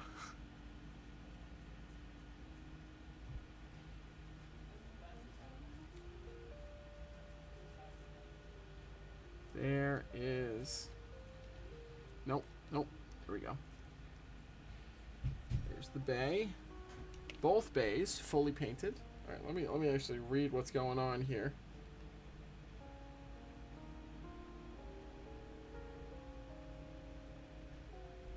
I see. If you ever looked at that. Have you ever looked at that picture after doing color correction in Photoshop or something like it? Because it looks really overly saturated. Yeah. So, this is definitely a little bit oversaturated in this image. But I'm not super worried about it because I know I'm gonna. That's the other thing. When I'm weathering,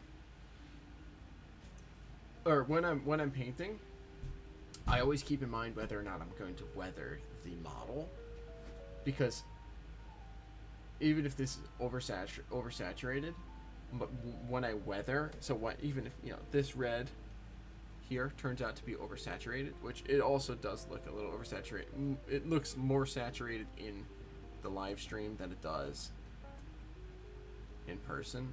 Here, let me fiddle with the camera a little bit here. It's a little bit closer to what it looks like in my eye. But that is definitely something to keep in mind, is that when you're looking at photographs, especially amateur photographs, it can definitely be oversaturated. And this image definitely does have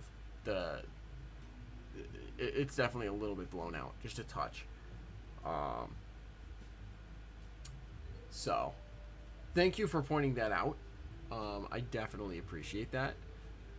But I'm also not quite if I were modeling this as like freshly painted, then yeah, I would probably bring it into Photoshop, do some color correction, make sure that the levels were set right, make sure the saturation and the brightness and everything is set right to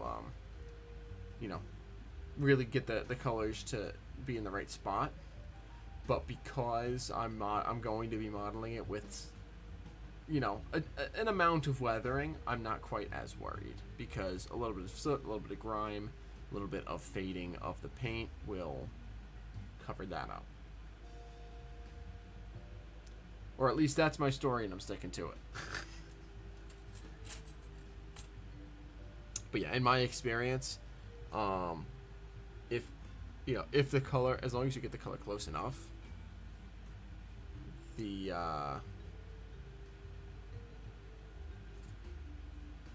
weathering will hide many mistakes. Yeah, yeah. Yeah, they definitely go reddish, yeah. I definitely appreciate you bringing that up. Because that's something that I kind of thought about, but then it was like, it doesn't matter because I'm going to weather it. But I do definitely appreciate you pointing that out. The other part of the story here is always, of course, what is this going to look like when it dries? Is it going to dry more red? Is it going to dry more white? Or more pink? I think it seems like it's going to dry red. So, which is what I want. Because I don't want it to go too pink. Because then it's going to look overaged. Because while in this photo here, that photo down below me here, the station is not used as a station. It is used purely as, like, basically a workman's shop.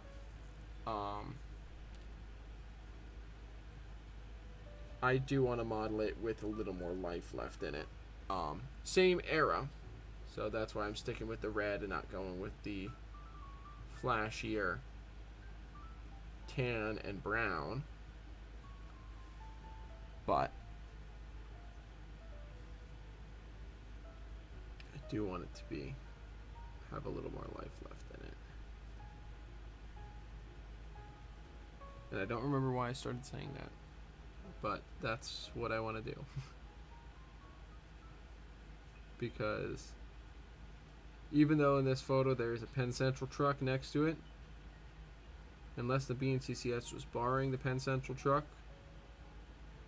there would be no reason for it to be a Penn Central truck in my storyline. It would be a BNCCS work truck. Yeah, exactly. Weathering hides many mistakes, and also is a great tool in color correction.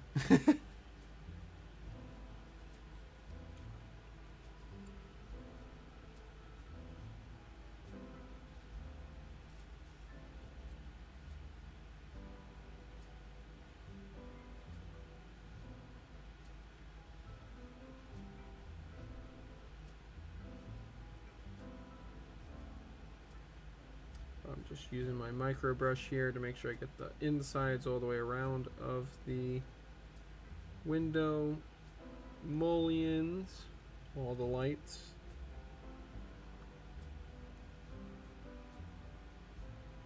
So unfortunately I will not be completing the walls tonight, but I will definitely, have everything shoot. Hell. I just dropped my window into black paint, which is great.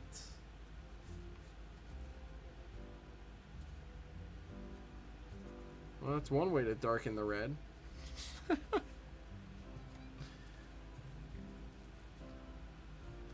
I see a red window and want to paint it black.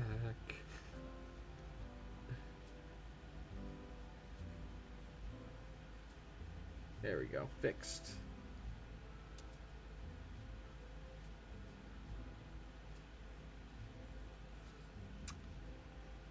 You know what?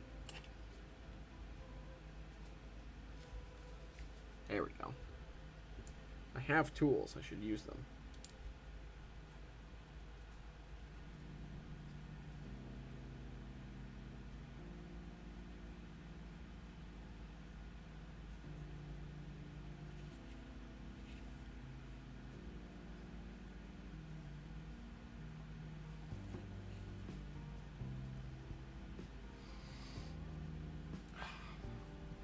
Thanks for tuning in, Scott. Have a good evening yourself. I'm probably going to wrap up here in a couple minutes, but I did want to get one fully assembled window, wall, etc. before we close the stream off for the evening. So I'm going to let this window dry because I want one wall to be complete. That way I can, check it off the list. So, but thanks for tuning in, Scott. Hopefully this was entertaining and helpful to you on your own journey. And I will see you next time.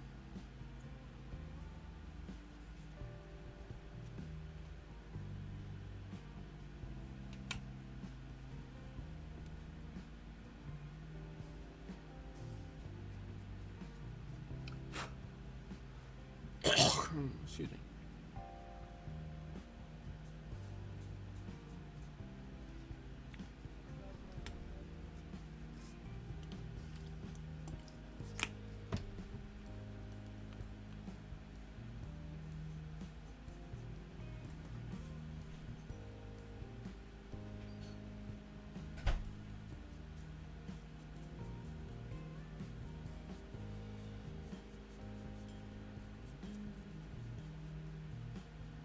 Oh, I almost forgot. I also need to build the doors eventually. And by build, I mean that I need to basically build... I need a flat sheet, and then I need a sheet that... Well, really what I need is I need a frame, and then I need infill panels. Oh, don't do that to me.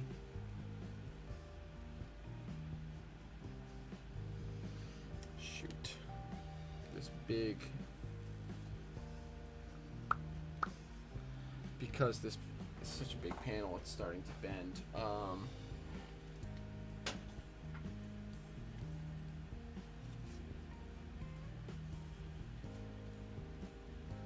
We're gonna try doing this. I wet the paint a little too much and now the wall is bending.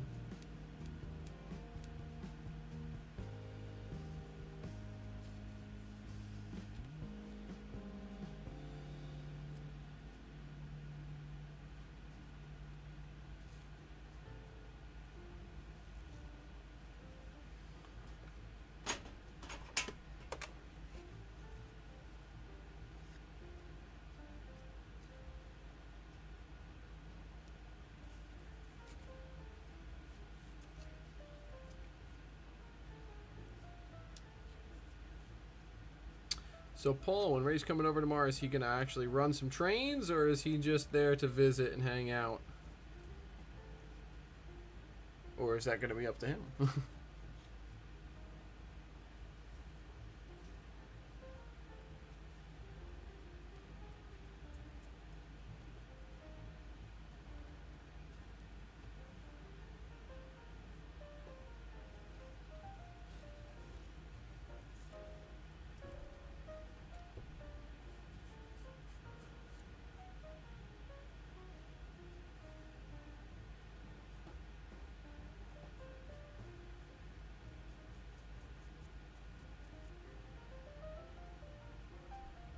Nice. That sounds like a good plan. You know, don't so you don't have too much pressure.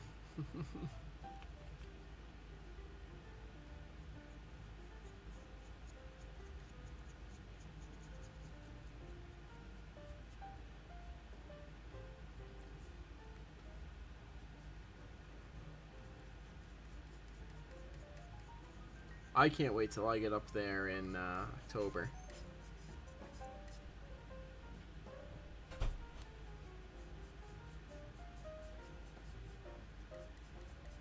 I'm super excited to be able to get up there for ops around the clock.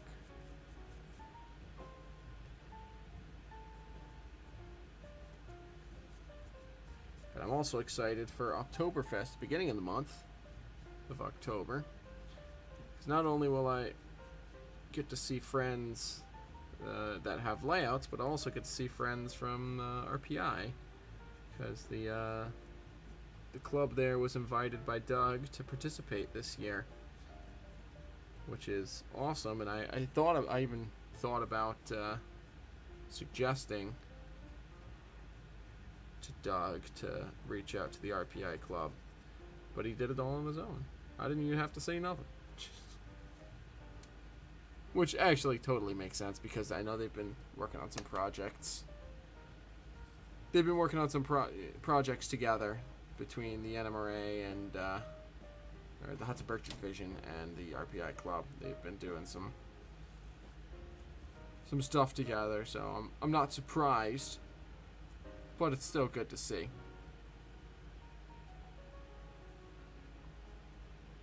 Yeah, awesome. I mean, it just when you're that close like that, it just makes sense.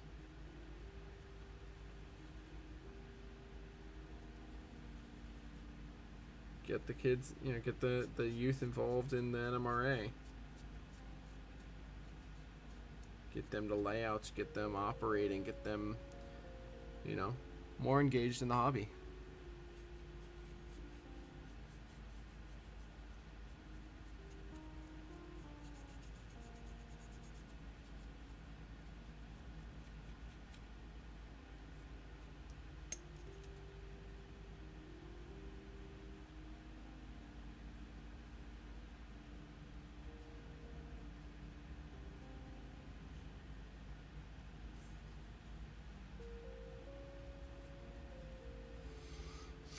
This is a whole mess of a situation here that I've gotten myself into with this wall.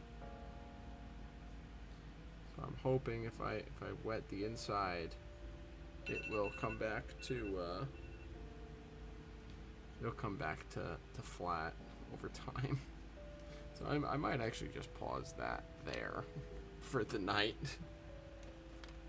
until I can figure out what the heck I'm gonna do with that.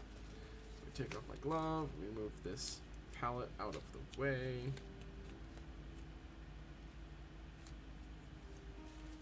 Sean, good evening, my friend. Good to see you. How you been? Hopefully doing well on this fine Monday evening. You're tuning in right towards the end of what I'm doing tonight. I was trying to get my model of the Hopewell Depot to have fully complete walls, but I'm realizing, as I was working, I was realizing there's a bit more to it than I could do in one night. Still close, but not quite enough. I still need to build the doors. I need to paint the rest of the walls and get in all the windows. But we're going to try and get one window in tonight. So where's my crystal clear? Yeah, so just so you know, Sean, what Paul's saying there, for our group project that we've been working on, we decided to push back the start date from this upcoming Friday back to September 5th, just to give people a little bit more time to prep and get things ready and all that. So still coming soon, but it gives people a little more time to prepare what they're doing and get their content ready to release. So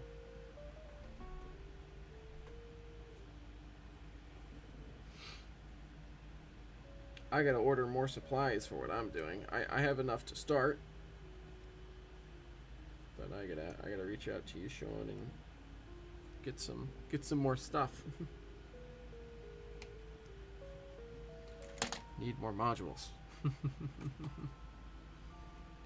Alright. Let's get the window frame.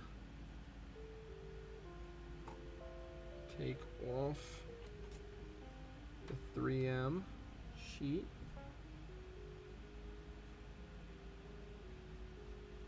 Come on.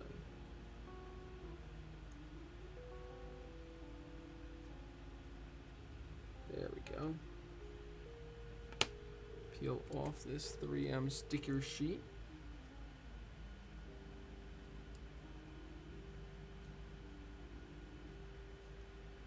There we go. Now grab window sheet, which, where did that just go? Hello? What? Where did the actual glazing sheet go?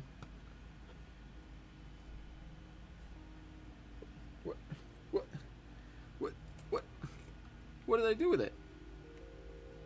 It was just here. I swear. Where did I put it? Where did I put all the glass? Well, there's the rest of the glass. But where did I put... Oh, there it is. The paintbrush is rolled on top of it. Huzzah.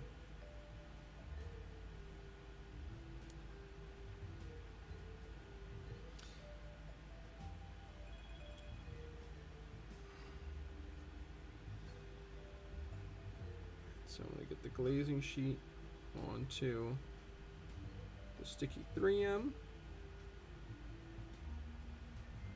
Let that sit for a minute.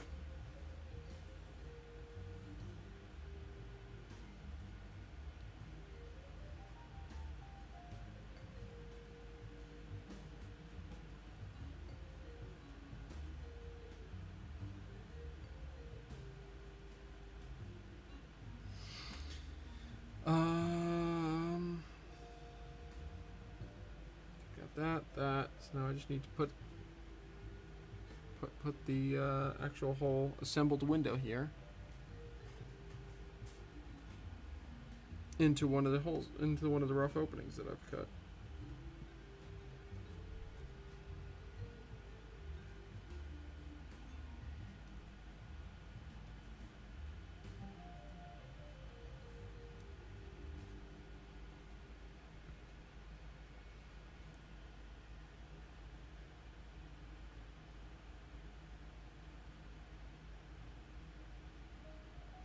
Alright, let's take my pin here.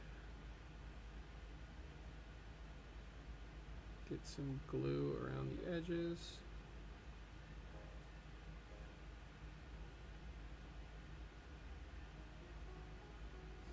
And I'm just using some micro crystal clear here, just so that way if anything does, you know, in case anything does appear on the frame, if it does show up, then at least it will be clear.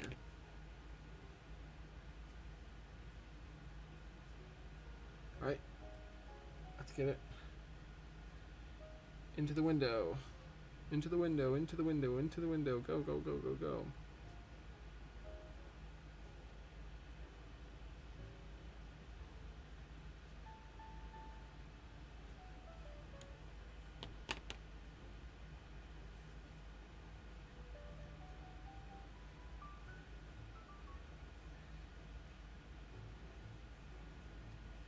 And there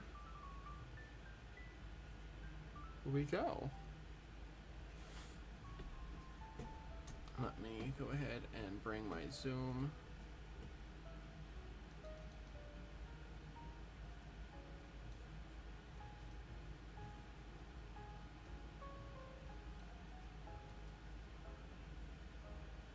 come on.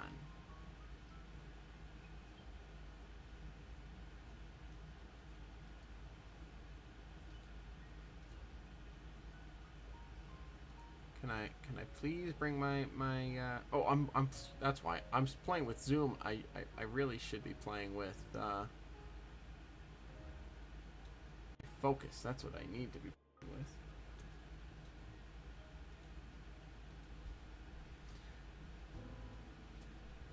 Duh. Camera control, focus.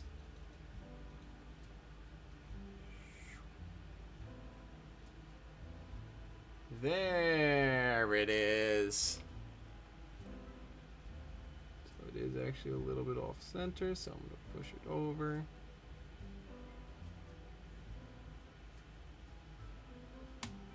And there it is. Oh, that looks great. That's actually we're really getting somewhere now. if I go ahead and blow this back up again.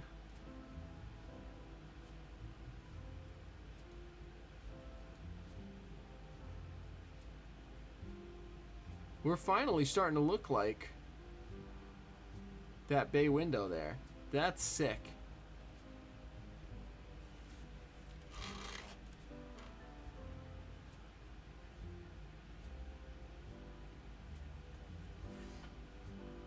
That is so cool.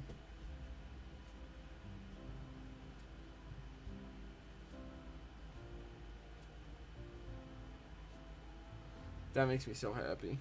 Okay, let me just make sure everything is definitively aligned. That way the glue can dry.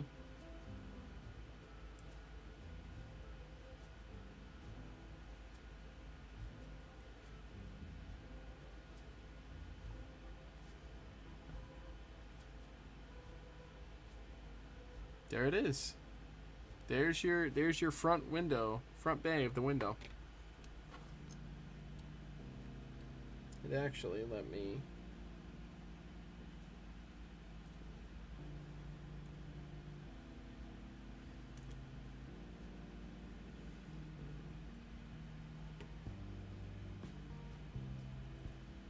fully finish doing this here.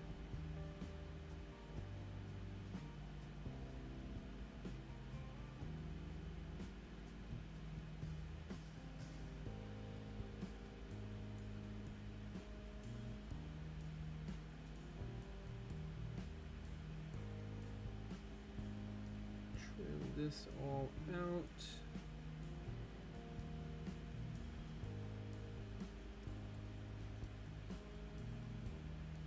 Oh, whoops, you can't see what I'm doing. Whoops. Brain fart. Turn autofocus back on. Bring that back down. There we go. Now you can actually see my hands.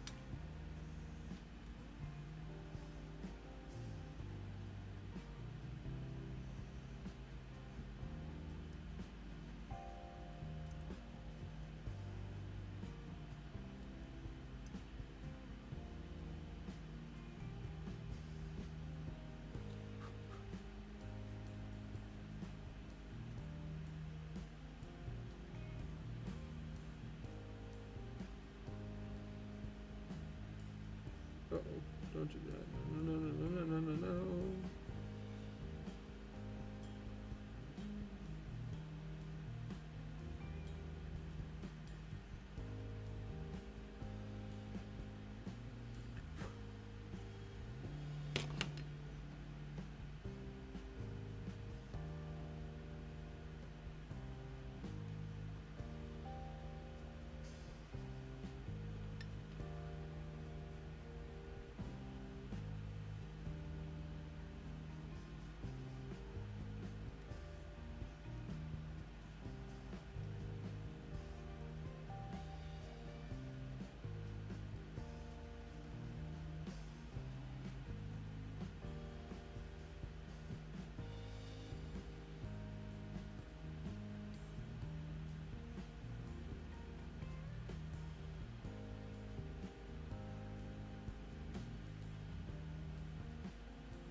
Okay, there's that. How the heck am I gonna do this?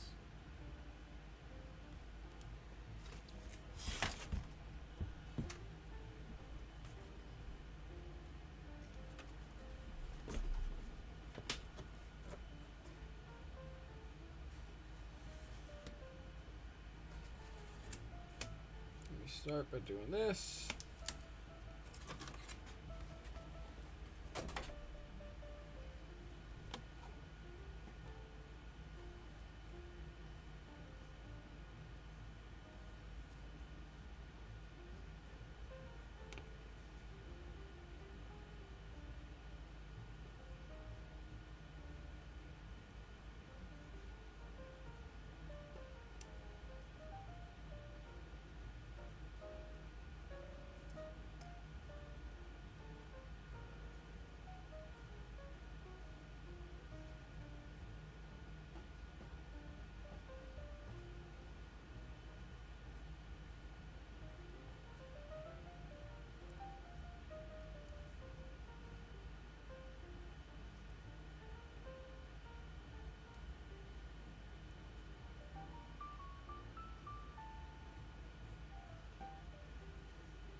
Come on, finish up. There we go.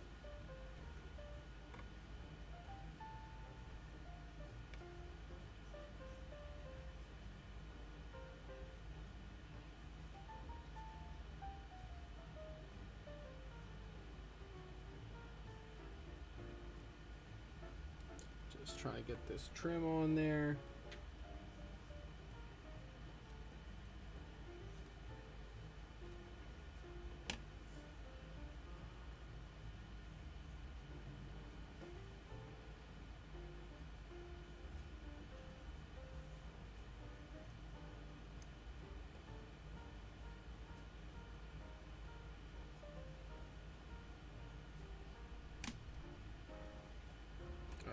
How big is this window? This is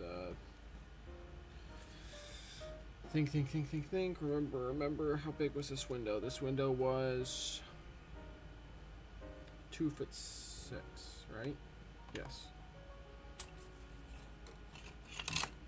Right? 2'6".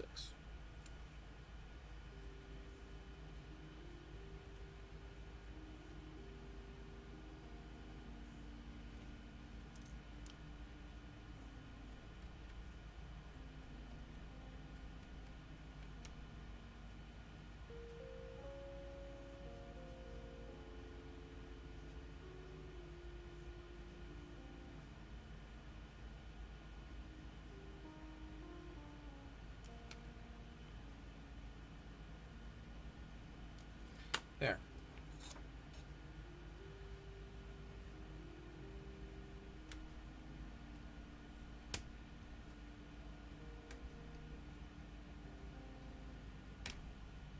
Okay, that was interesting. All right. Well, that was not what I wanted to have happen.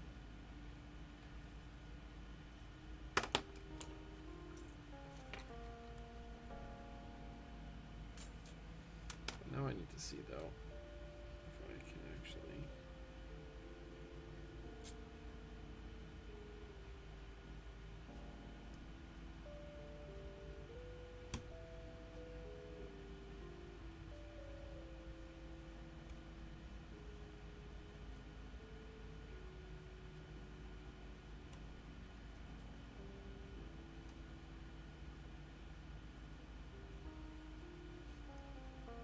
Can I actually shave this?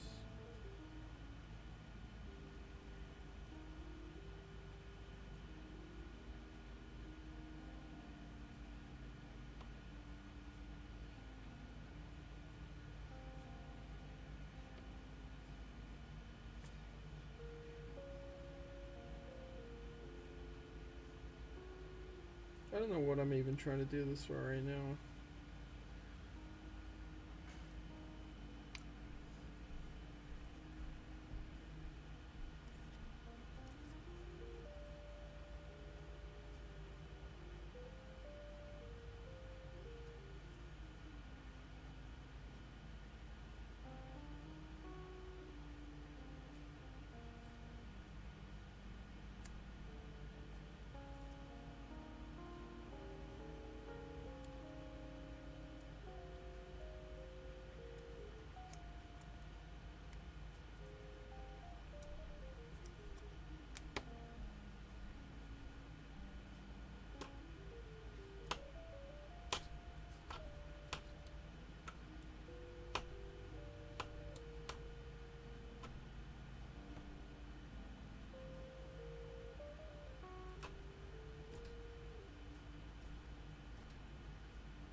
That's not working, so let me try doing a little test with one of these.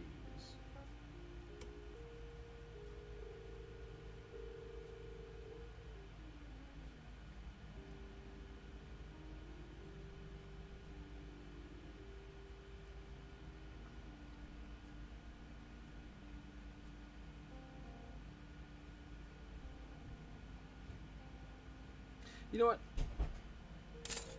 I'm done for tonight. I'm just, yeah, I'm getting tired, so I'm locking in, and I really should just call it quits. But I would say this has been a huge success for the evening. I am extremely happy with our results for the night. You know, I'm very happy with the red that I've come to. I'm very happy with the way the window looks in the frame, and yeah, it was fun. This was a very fun stream. I hope you all enjoyed, and I hope you all have a wonderful rest of your evening. I am going to clean up my brushes and put everything away for the night, and kind of wrap things up from there. But yeah. That's that. So I hope you all have enjoyed the stream tonight. I hope you all have a wonderful rest of your evening. And don't worry about it, Sean. I'm sure we're busy doing important things, whether that be normal person things or trained things. Either way, very important. But I'm glad to have you in. Thanks everyone for tuning in. I hope you have a great rest of your evening, and I will see you all on the next track.